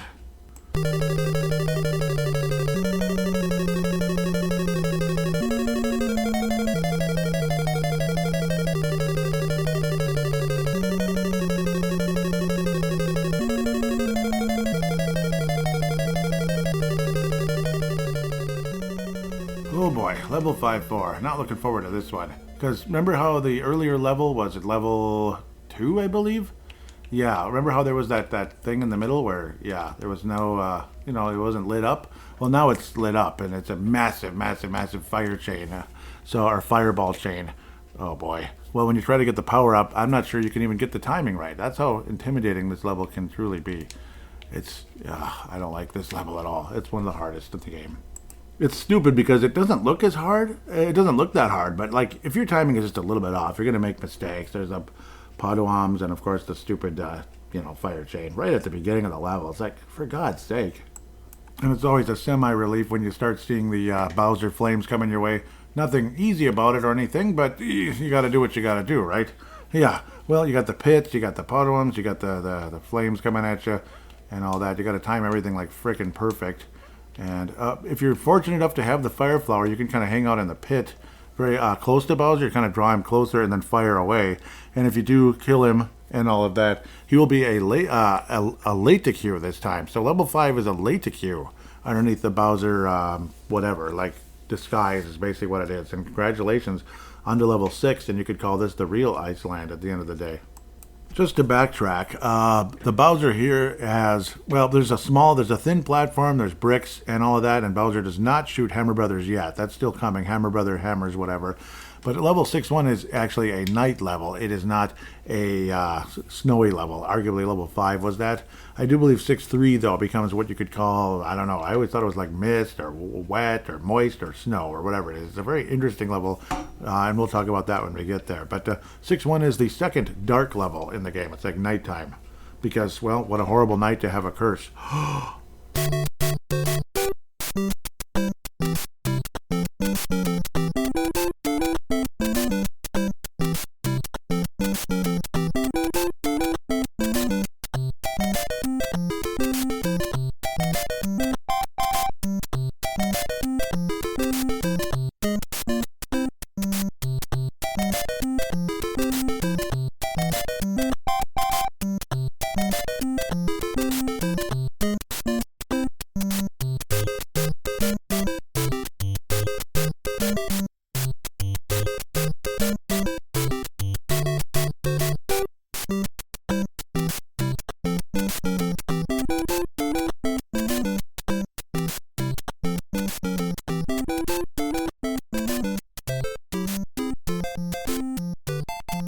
Okay, it's not that bad, but World 6-1's not that easy either, for the most part.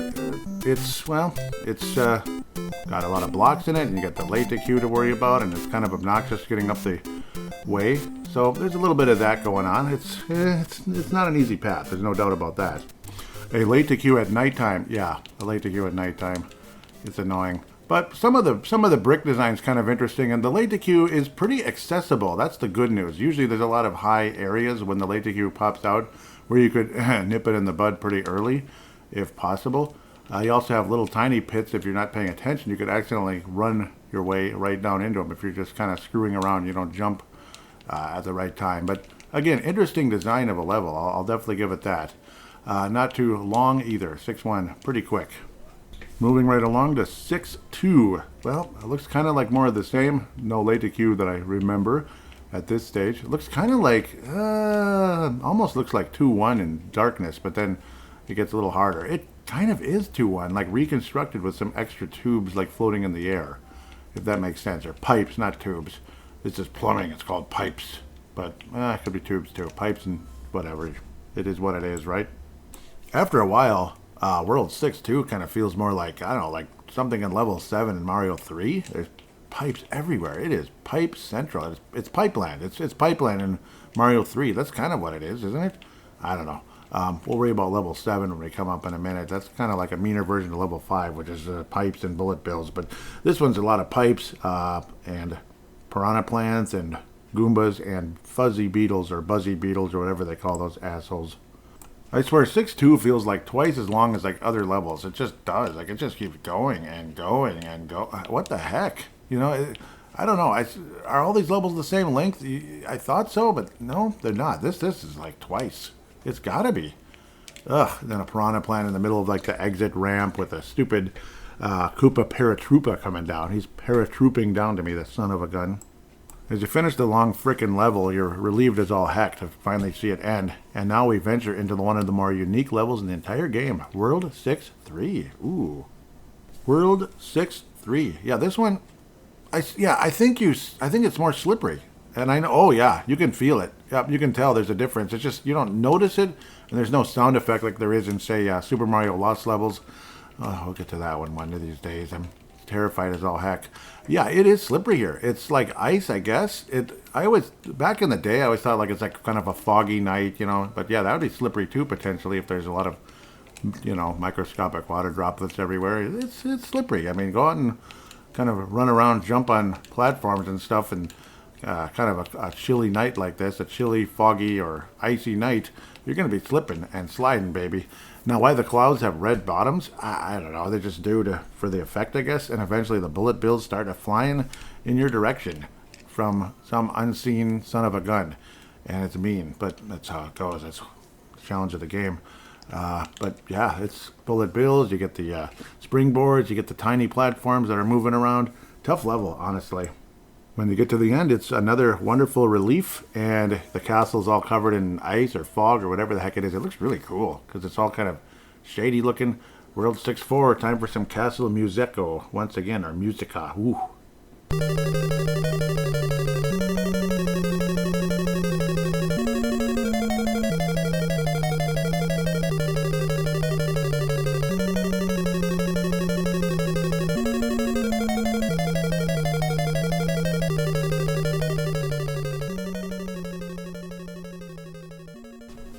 6-4. Oof, the memories, I think, kind of memories, they're wonderful. It's not easy. No, it's not. It's Mario 3. No, it's Mario 1 in castles, and it's hard. Yeah, one of those.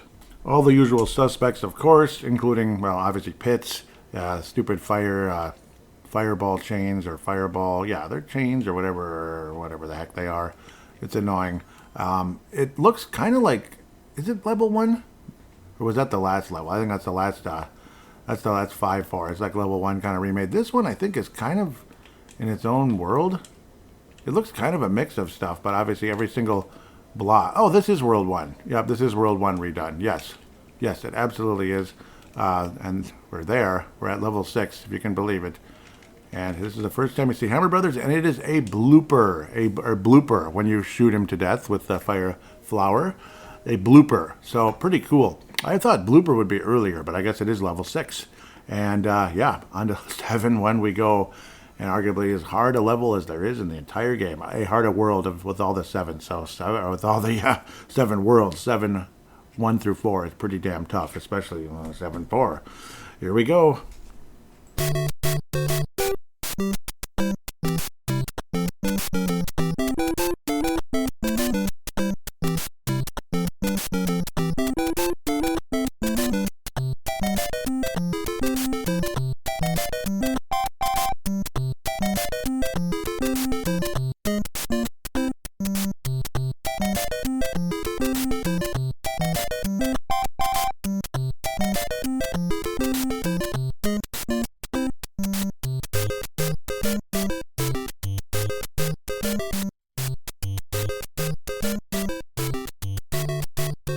World 7-1. This is when the game gets hard as hell.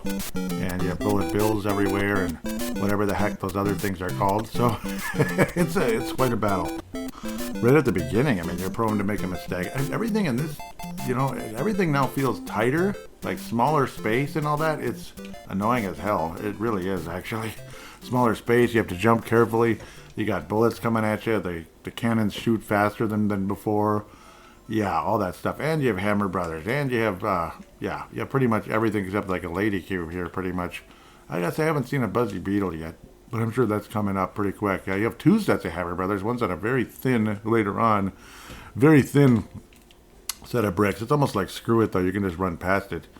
And then the ending is similar to another part of the game with more bricks in the way. What an annoyance. Oof. And then there's the Fuzzy Beetle at the last second, or Buzzy Beetle, Fuzzy Beetle at the last second. Whew, 7-1, not too easy. Not too easy at all. 7-2, we're going back underwater for the first time in forever and ever and ever. So, yeah, the second underwater level. Sometimes I forget about this one. So, it's what it is, an underwater level.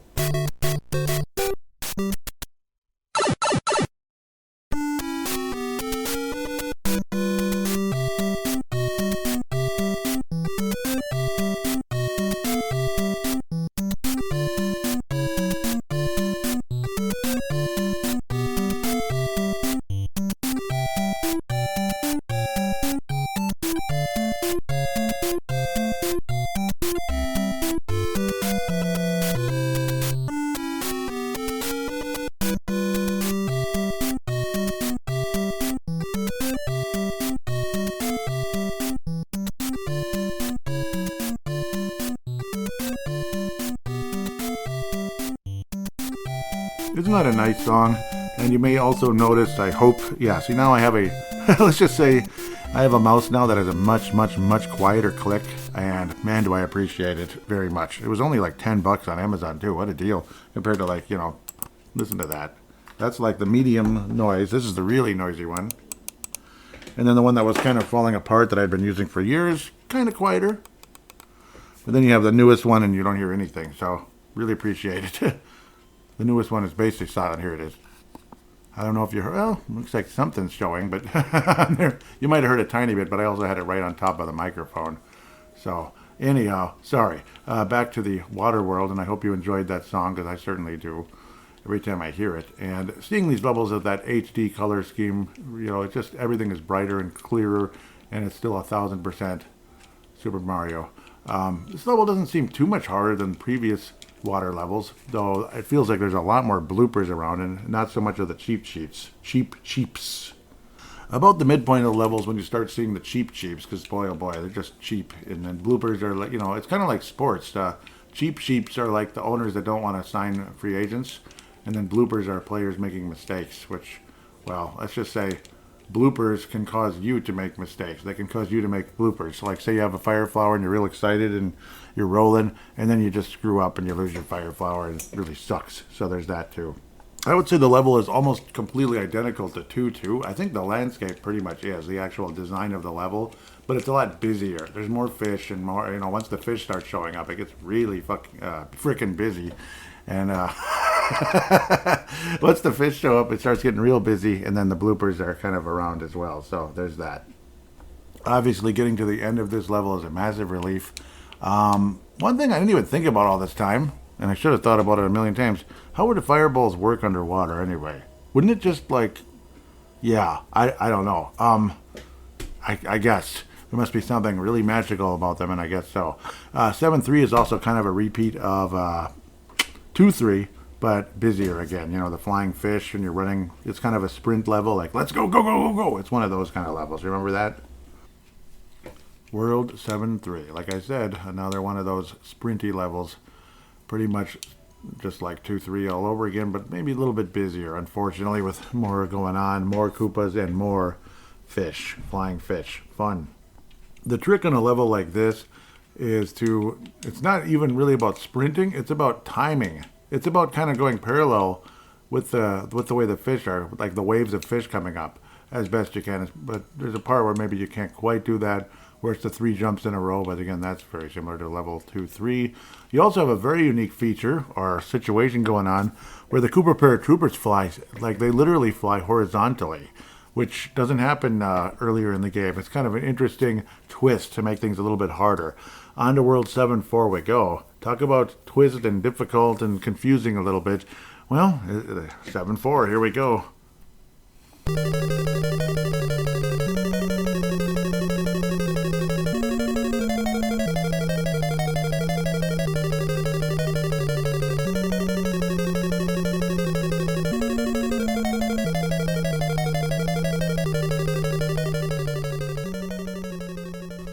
Oh yes, infamous World 7-4. We are finally here.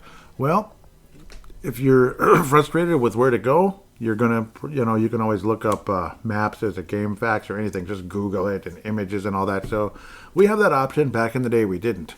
Also, one thing that we did have later on when Super Mario All-Stars came out, and you played Super Mario Brothers on Super Mario All-Stars, so 16-bit, but Super Mario, still the stiffness of the jumping and such of Super Mario Brothers 1 was, at least when you'd go the correct direction or incorrect direction, there'd be an indicator. You'd hear a sound. So like if you did it correctly, it'd be ding, and if you did it wrong, it'd be So, and basically what happens when you go the wrong way, it repeats and repeats and repeats and repeats. So it's funny how around the same time, around 1986, the Transformers game that came out in Japan only on the Super Famicom also had a level like that where you have to kind of, the level will repeat forever unless you take a certain route, which is kind of funny, and it would be extremely difficult. So they're pretty much copying Super Mario Brothers World 7-4. It's kind of funny that they did that, where it was annoying and effed up and all that stuff. Check out the Angry Video Game Nerds video on that one.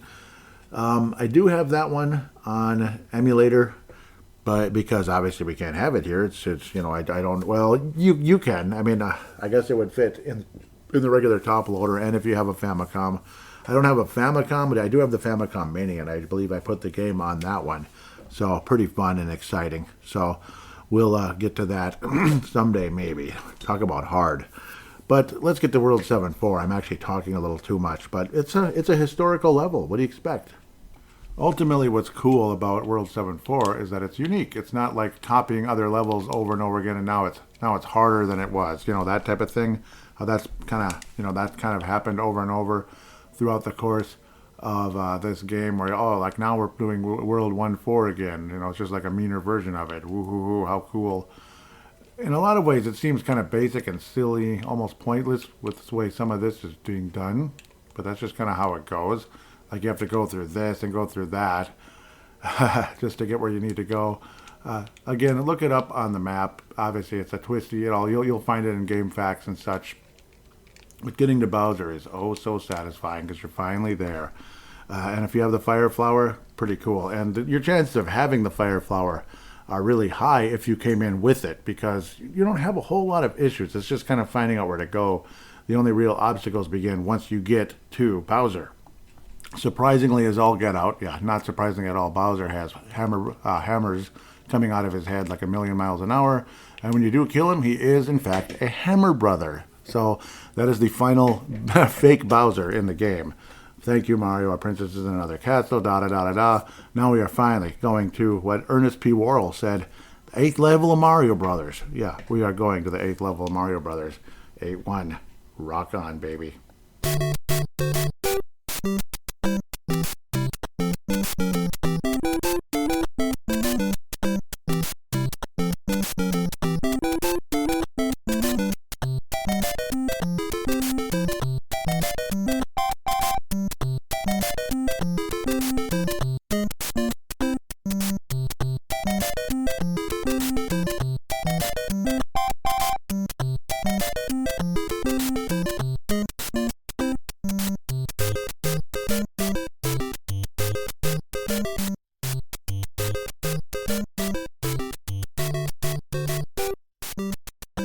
For the old school gamer, is there anything more exciting than seeing Mario and World 8-1? Well, maybe World 8-4. But yeah, I digress. It is a obviously very challenging level. It's like nothing you've had before. There's a lot of areas you have to sprint over small openings, and because if you don't, you will fall in. Obviously a long jump and landing on a tiny ledge, oh, so fun and so easy. Not. And like I said, the parts where you have to land on small, you have to land on small ledges and such. The hardest part in the level is when you get through what looks like an area you'd think a hammer brother would be standing up above, but thankfully there isn't, or like an extra guy or something. And then you start seeing the small ledges again, like you saw earlier. This is the one, like I talked about, you gotta, that's when it starts getting harder and all of that. You keep going, I apologize. Yes, then you have the long jump, which isn't too bad. Then you have a bunch of pipes in between. Then you have the beetle, the Goombas. I'm getting mixed up here. I thought we were near the end now. Yeah, here it is. You get the jump with the bigger ledge in the middle, not the hardest thing, and then the big jump with the small ledge in the middle. And odds are you're going to slip and fall and be pissed off because if you had a fire flower, it's gone. After that, thankfully, the level's mostly over except the very final part where you're trying to, climb up the big ramp to get to the end and jump on the flag and all that. You could easily fall and die, so you got to take your time there. World 8-2, oh boy. Well, this level has a 1-up, and oftentimes you get, pretty early, oftentimes you get stuck grabbing that 1-up over and over and over again because you keep dying. Well, the goal is here that you just get right through with a fire flower if humanly possible, but if not, keep getting that 1-up early on. It's right underneath the springboard. And oh, what an annoying level because Laticue hath returned da-da-da-da. And of course the whole level's filled with those annoying little pits. If you're not moving fast, you'll fall and you gotta deal with paratroopers bouncing up and down. It's annoying. And if you run too fast ahead of the extra mushroom, whatever, the 1-up mushroom, well, guess what? It's gone. You may or may not need it depending on what you did on level 8-3. But if you have 2 or 3 guys because you decide not to go that route or whatever, you just want to just roll right through the game, well, that's totally fine, and a lot of us have done it. But, woof. Bullet bills make their magnificent return. Isn't that just great? Of course, they do not get killed by firepower and stuff, and they can get in the way when you're trying to shoot like the paratrooper bouncing around. Of course, fuzzy beetles or buzzy beetles or whatever they're called take no damage from fire. They only take damage from your feet. Baskers. There's a really, really annoying jump where you have to pretty much use your momentum running off of this is what confused me with the previous level, running off of the tube. There's the small ledges below, but you're not going to really be able to build enough momentum to make the jump. You have to run off of the tube as fast as possible, jump at the latest possible time without falling. Yeah, good luck, right? And you make it, hopefully.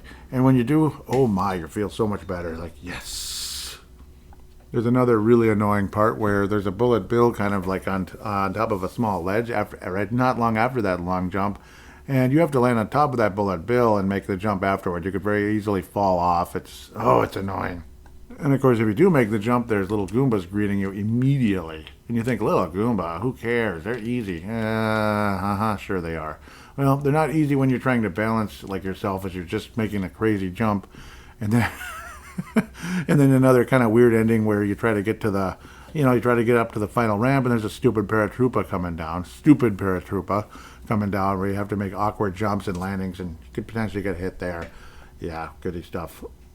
It's like a combination of move, stop, take your time, move, stop, take your time, move, stop. Yeah, that sounds like Mario, 8th level of Mario Brothers, Ernest. Right, Vern? Let me tell you, something about that flag on World 8 too it's just so satisfying. And if you get through with the fire flower somehow, oh, you're feeling like $1,000,000. Otherwise, you get a fire flower, you can potentially get on World 8-3, and once you get that, you're also insanely satisfied because fire flower World 8-3 is freaking awesome. World 8-3 is next, and then the last time you'll hear this wonderful song. Okay, World 8-3 it is. Ooh, well, bullet bills, castles in the background. Castle looks like castle walls, not gates in the background. You know you're in for something special. But of course, those stinking Hammer Brothers, if you can beat them, you feel so satisfied. If you can shoot them, otherwise build up to be able to shoot them in not too long by being very patient. Once again, that hurry up and wait type of deal, which seems to be a trend throughout this entire level 8. There's so many reasons, and those damn hammers that float around, they can hit you so easy if you're not patient. So that's the thing. Be patient. As much as you want to hurry, you can't sometimes. There's also that long part where if you don't have the fire flower, if you're lucky, hopefully this turtle that you can, or Koopa, whatever, you can jump on turtle and push forward. Hopefully, if you're lucky, it'll hit the Hammer Brother. Odds are the Hammer Brother is going to jump over it. So if you don't have obviously if you don't have the fire flower, you got to kind of sprint through this part with the Hammer Brothers that are on the ground looking to beat you one-on-one with the giant castle wall behind you. It's a really cool look. It's like you're nearing the end of the game when you see that castle wall. It's so cool to look at, honestly.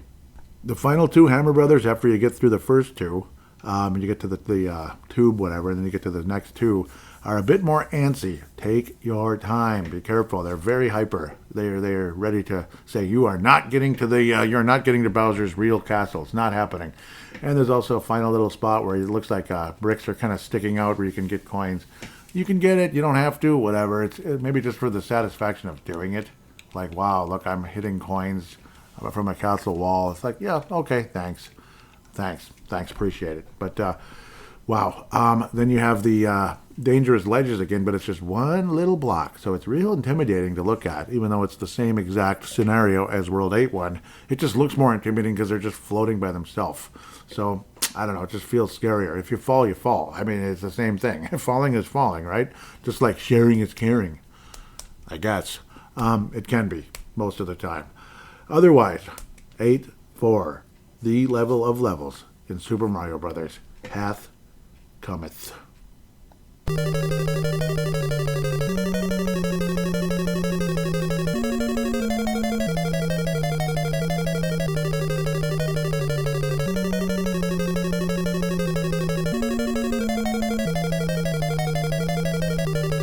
Tell me, Bob, are we really at World 8-4? Yes, you're really at World 8-4, Scotty. Well, yeah. In the words of Bob Costas, Scottie Pippen, after the Chicago Bulls won their third consecutive NBA championship in '93. Yes, we do have memories here on a video game flashback. Is what we're all about. So basically, just kind of work your way past the Goombas as you keep going, and you stand on the most intimidating platform as you're literally like millimeters from lava. Wouldn't that be scary? Or at least I guess it's lava. That'd be scary and intimidating. And then you go down that first tube. Of course, this is again another maze level. Not quite as weird as 7-4, but no, it's got its own weirdness. Then you got the Beatles. You got Ringo Starr, or no, is it John and Paul? You know, we know them. You know, you got to get them out of the way. You know, you kind of work your way past the Beatles. Yes, like I said. Get past the platform, and then you see the Koopas jumping up and down. There's an invisible coin, a space or two spaces away from the... Is it floating or sticking out of the wall, the invisible wall, a tube, that type of thing. That's how you get up there. You go down that tube, and continue to the next area, which will have flying fish again with a bunch of tubes. Once you get to the fourth tube, you go down into the water zone. And again, if you have Fire Flower at this point, you are thrilled. Thrilled beyond belief. And God willing, you will have Fire Flower from World 8.3 or earlier. Of course, the fourth tube is the first tube after the lava. After the lava, you go down that sucker into the water, and you will hear water one more time. Why not? Why not?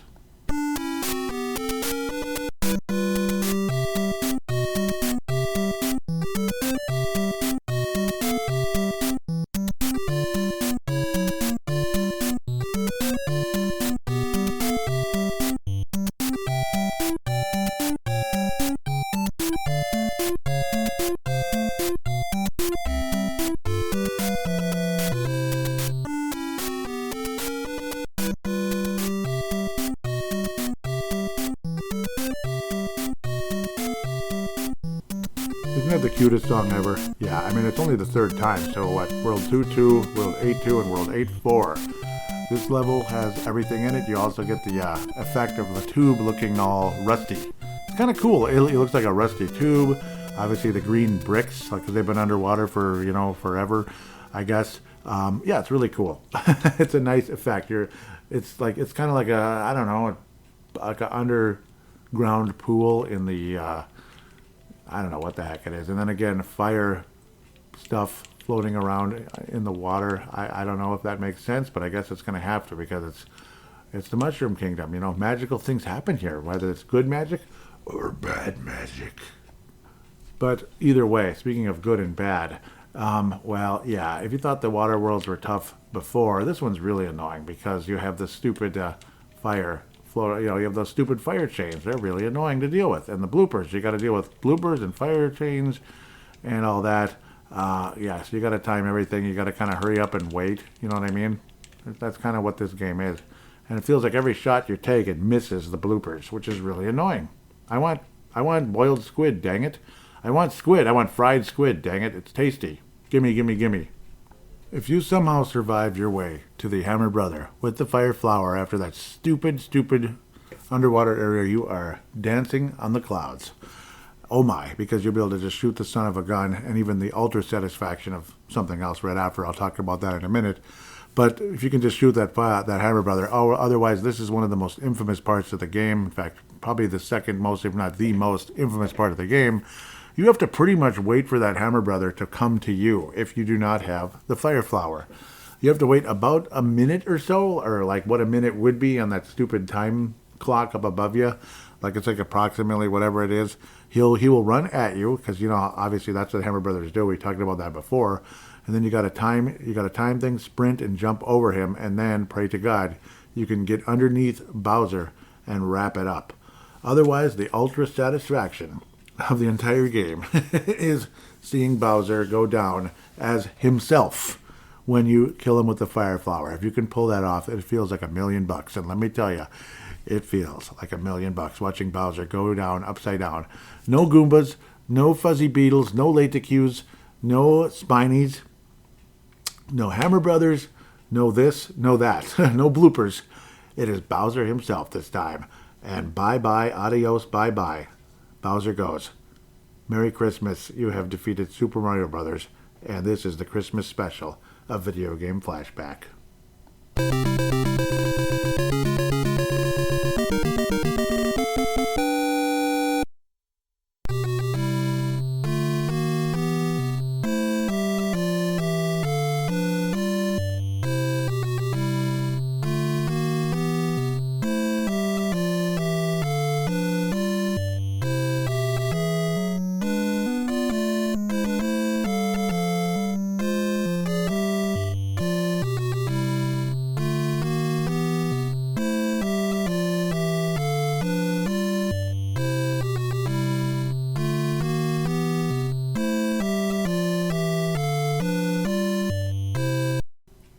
It's not like a great song or anything, but oh so satisfying to see Princess Toadstool in the first time. I guess originally she was Princess Peach, but I grew up with Princess Toadstool, so sue me. Okay, it's Princess Peach. Okay, it's Princess Toadstool. the princess in Super Mario Brothers says, just like the Washington football team, since everyone's offended by everything, the Washington football team, the Utah Hockey Club, the Minnesota Hockey Club, Minnesota Football Club, and the Video Game Flashback podcast says, thank you, Mario. Your quest is over. We present you a new quest.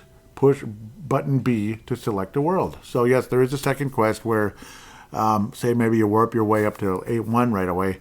Well, instead of like everything that I believe everything that was turtles is now fuzzy beetles, or buzzy beetles. So that's harder, obviously, and even Goombas I think even turn into beetles. So and they walk much faster.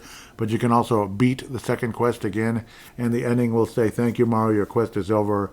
Hurrah for our hero," or something like that. It says, "Hurrah for our hero, Mario." It's something along those lines. Yeah, so that's pretty much what it is. It goes to hurrah rather than we present you a new quest. So that's kind of the overall theme of the ending. When you beat the second quest, that's the only difference. Other than, obviously everything's moving faster and it's harder. So there's that. That is, again, the ending of this game. You heard the ending song. It is a looping song that lasts about 5 seconds, and it's nice, and it's extremely satisfying, especially in 1985. People probably thought it was the coolest thing in the world. And you know what? God bless each and every one of them that were able to beat that game. And, as early as 1983 on the Super Famicom, on the Nintendo Famicom in 1983 when all of that first started coming out. So, then again, yeah. So when everything first started and Mario and all that first started coming on the scene, but in 85, whatever. So it felt like $1 million the first time. This was not the first game I beat. In fact, it took longer than it probably should have. I beat Super Mario Brothers 2 before I beat this game. I'm admitting that because, well, did the 8th world seem easy to you when you played through it? Whether this was the first time or the 900th time, it's not that easy, is it? In fact, it really isn't. If you're skilled, obviously you had to build up that skill over the course of time. You didn't just roll right through it. And back in the day, I didn't have a whole lot of confidence playing some of these platforming games. I thought they were pretty hard, some of them. But Mario 2 was kind of like a confidence builder. The breakthrough is like finally beating something, but you're continuing after every time. So you pretty much never die in that game. So you just keep coming back and coming back. This game, you don't. So until at least you get that extra life thing. And if you go overboard, like any time else you're greedy in real life, greed doesn't pay off. You end up getting screwed in the end. So like you try to wait too long for a stock to keep going up even higher, all of a sudden it drops, and then you end up actually coming out behind when you were ahead 300%. You end up losing 40%, which is devastating. Losing 40% of your initial investment, you really lost a lot. That's a lot. Rather than coming out ahead 300, you were greedy, hoping for 400 or 500 or 1,000%. So that's kind of the same effect. I think you get the point, which is not what Christmas is all about. Christmas is about a time of giving and blessings and all of that. And again, I will respect all of you. Merry Christmas, Happy Hanukkah, Happy Kwanzaa. And you could call it like Merry Christmas, Happy Holidays, Happy Hanukkah, and Happy Kwanzaa. There, I said it all twice. So that's my take there. With that, we will take a quick break, and we will get into the feedback segment right here and now.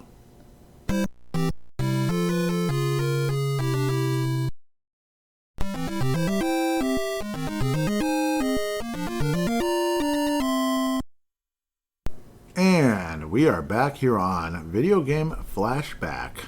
This is the 36th episode of Video Game Flashback, and we finally got to Super Mario Brothers, and we got through Super Mario Brothers, and a lot of honor. We'll get back to that in a second. I'll give some ratings in a moment.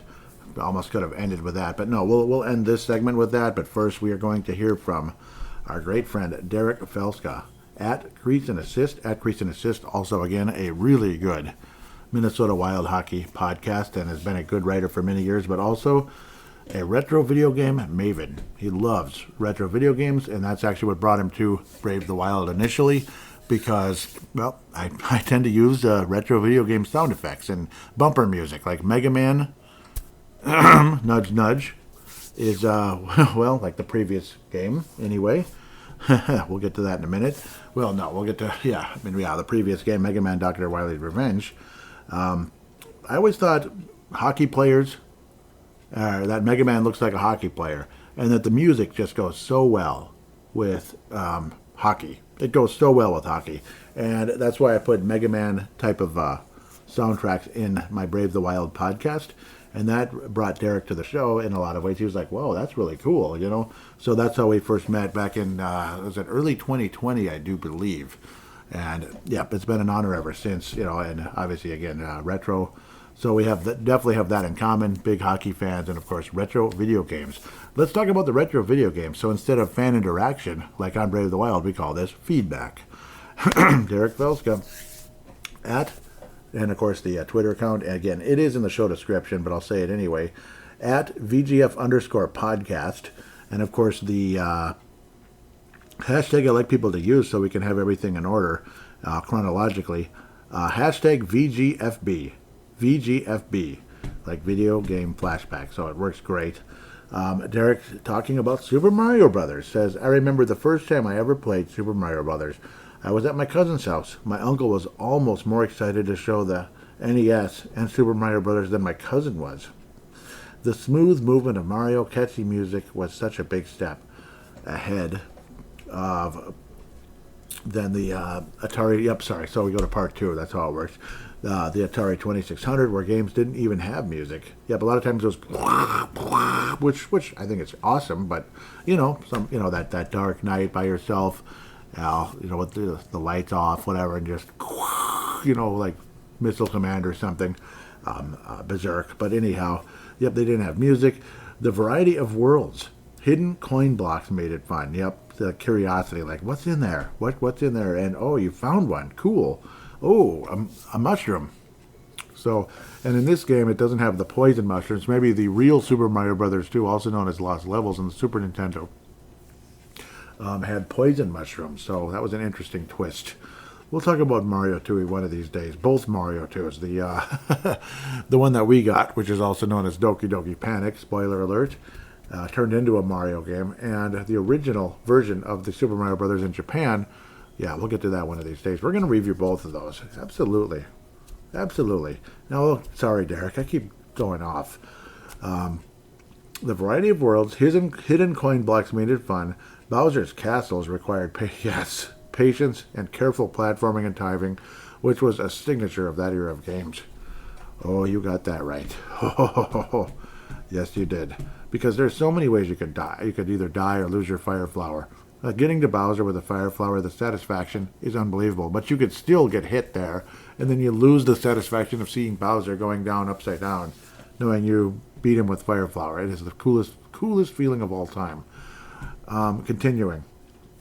The enemies were almost as iconic as the heroes themselves, and launched perhaps the most successful video game franchise ever created.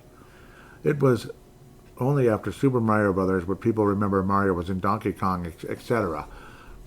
The first 3 Super Mario Brothers games released in North America were games that each had its own distinctive style, but were without a doubt must-play games. Even nearly 40 years after its release, people still remember Mario, Luigi, Bowser. And it's really close. Mario, Luigi, and Bowser. And then here's another one. Little Goombas, Paratroopas, or what am I saying? Little Goombas, Koopa Troopas, Bullet Bill, God, Piranha Plants, all a part of the world that Shigeru Miyamoto created, and almost any Super Mario Brothers release is gold for Nintendo and made that company what it is today. Here is a giant wooden Mario my brother made. That is really nice. It's made out of like blocks, to kind of have that 8-bit look, and very nicely done. It's perfect. It's perfectly done. Like, really nicely done. Huge shout out to your brother there, Derek. And he should tweet the show sometime too, unless he's not interested in being on Twitter or whatever. But hopefully he listens to the show. He must love Mario too. If he doesn't listen, if he does listen, let me know or whatever. Before I forget, there actually are some other tweets here that I'm almost forgetting, so my apologies here. Oof, I almost missed them. Dan Winnesota, awesome to hear from you. He's a great writer. Writes about the calendar of calamity here with Minnesota sports. Slapshot into the past and into hockey history. It's a great book. Highly recommend it if you want to check those out. Obviously, you got that. Yep, A Slapshot in Time is what it's called. I want to make absolute sure that I'm saying the correct name of the title. Obviously, great writer, so does a great job. And big sports fan, obviously, but does like retro video games as well. History of Heartbreak. Yep, best-selling author, A Slapshot in Time, History of Heartbreak. Historian, pop culture, nerd, and foodie. So, yep, we all like food for sure. Yep. I wanted to make sure, though, that I said the titles correctly. Dan Minnesota says, the wasted hours I spent on the negative worlds. Yeah, because you could go into that negative world, but it never actually ends. And there's also kind of glitches with the Irate Gamer videos. He made a bunch of them where you can kind of glitch into negative worlds with the Game Genie. There's a way to do that, so it's kind of interesting. It's a weird glitch. It's interesting. Like, World A, World B, World C, and it's like, wow, it just keeps going. Some are worthless, some are real interesting. It's kind of cool. And Derek has one last tweet here. I think part of what stood out was it really, this would be Mario, of course, really introduced us to the classic platformer. A subterranean level, a water level, a sky level, all of which forced the player to adjust their timing or demonstrate finesse to move on in the game.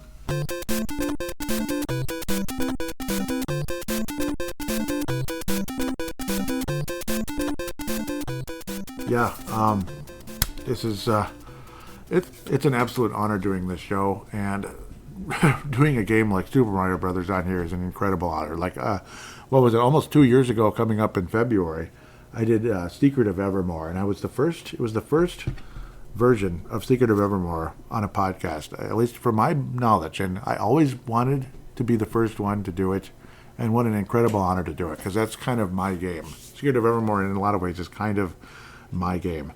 Even though it's not my overall favorite, it's like a Rushmore. This one is kind of like, it's a Rushmore in a lot of ways as well, for memories and such, like I talked about a lot in the first segment of the game in the introduction. I want to welcome Cornella's Mansion to the show. I believe that's it's a very nice account there. Cornella's Mansion, creator of Cornella's Mansion, compatible with NES, Super Nintendo, Game Boy, Game Boy Advance. Follow us on Kickstarter. Following here on X, and really appreciate you. Just in case you're listening, Cornella's Mansion. Thank you for following back. Really appreciate that. Really, really very much so. And also liking the memory. Maybe tell people about this show if you could. It would really help. Maybe a retweet or something, if possible. Those of you that have retweeted, I really appreciate you. Truly. Shaw Sylvania, excuse me. Jenny Brown out of New Zealand. Obviously, Derek coming in out of western Wisconsin, but he is from Minnesota, like I am as well. So, because this is obviously a worldwide, a global show. So, it's a video game podcast, not like Minnesota Timberwolves, Minnesota Wild, where you figure I must be from Minnesota, or at least close to it, something like that. In this case, video game flashback. Yeah, this could be from anywhere. I could be from Brazil. I could be from Canada. I could be from Washington State. I could be from Washington, D.C. Well, I'm from Golden Valley, Minnesota, which is a western suburb of Minneapolis, Minnesota. Just in case anybody's wondering where the heck this guy's from, maybe you can guess the stereotype from my accent. My accent, eh? No, I'm just kidding. Not quite that accent.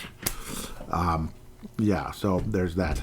Like homing missile. Yeah, homing. Yeah, that sounds like Minnesota, right? Kind of. Maybe with a little Irish mixed in. Ryan's a video game thrifter. Really appreciate you there. The follows, the retweets, and such. So really appreciate you. So the ratings of this show, you're going to probably guess what they are in a lot of ways. The graphics for 1985 and the colors and everything and the vibe, 5. The music for that era, like Derek said, it was completely a new thing. 5. Replay value, 6. You know what I mean? You're going to want to replay the game a million times. So, especially with that second quest, if you really want that challenge, as annoying and as headache as it can give you, you can definitely do it. And dare I say, I know this is sacrilegious in some video game worlds out there, some video game friends out there, communities and such. you can always save state if you're frustrated with the second quest, or something like Super Mario Lost Levels, which is basically like it'd be like the equivalent of like a fourth quest in Super Mario Brothers, right? It's like so stupid hard. You don't know what planet you're on. It's so damn hard. You're gonna go absolutely nuts. So there is that. But yes, 5 for the replay value, 5 for the music. The overall gameplay as well. I don't think I mentioned that. It's a 5, yes. The overall gameplay, the platforming at its finest. Video game platforming at its finest. And it was one of the earliest platformers that you could have in your own house. Obviously, but it was multi-screen. It was side-scrolling. It wasn't just Donkey Kong, where it's one screen. You're platforming, but it's one screen. Not that there's anything wrong with that, because Donkey Kong and the original Mario Brothers were great games. But this brought a whole new dimension to video games, where you could keep going.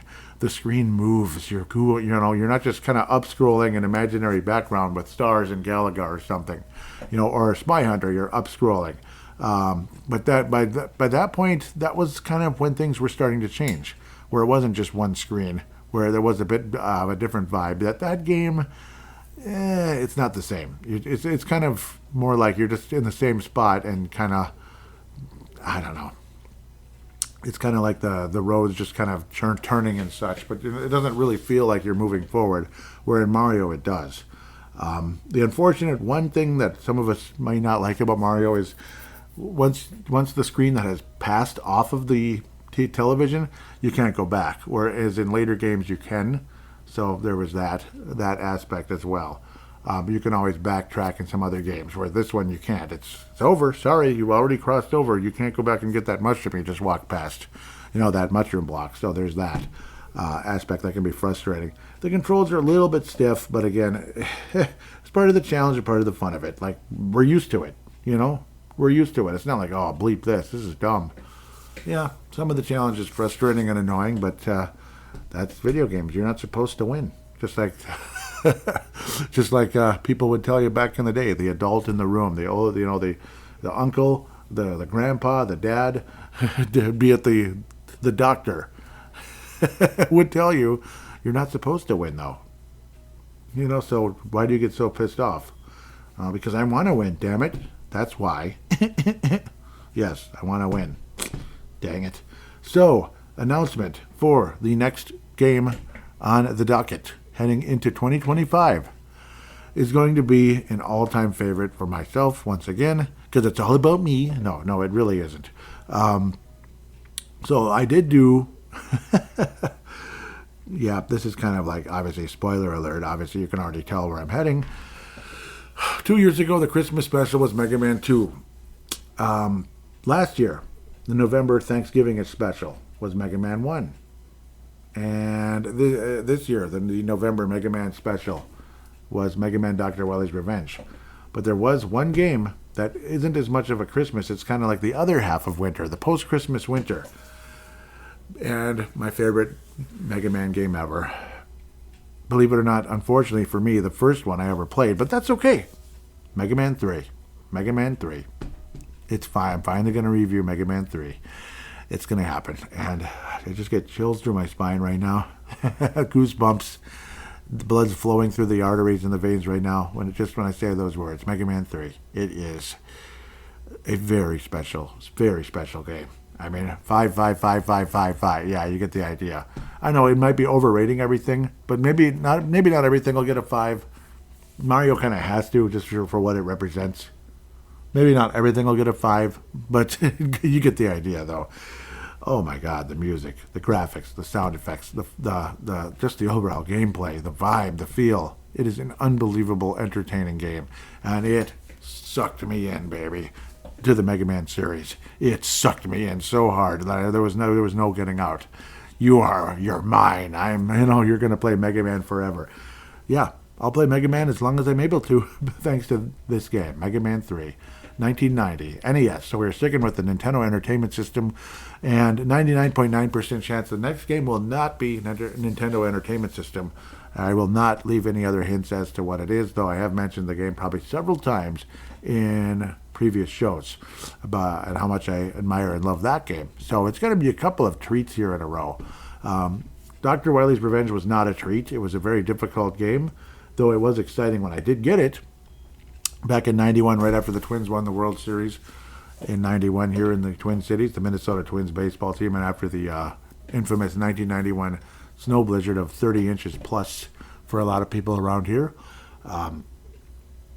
Craving Mega Man 3. Mega Man 3, I want that game so bleeping bad, but I guess I have to get this Game Boy when it's the closest thing, because $50, come on, that's too much. Okay, I guess 30 for this one. Even 30 is kind of, or it might even have been 25. It might have been a little cheaper, but it was right around there. But then now, when this game came in my life, finally got to have it, other than just renting it at Bigelow Video. But we'll get to that story in the second.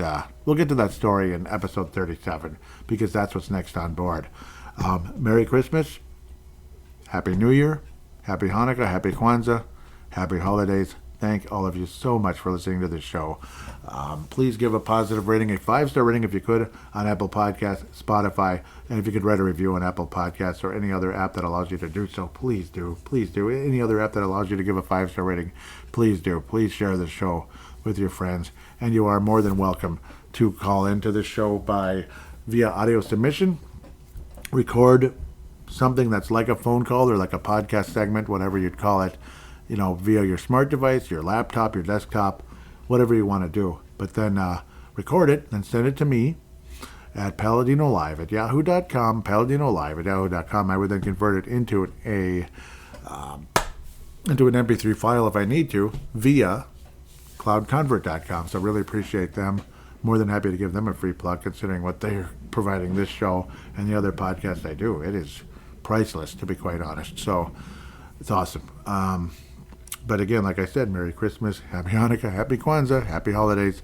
God bless each and every one of you. And we will talk to you in 2025 with Mega Man 3.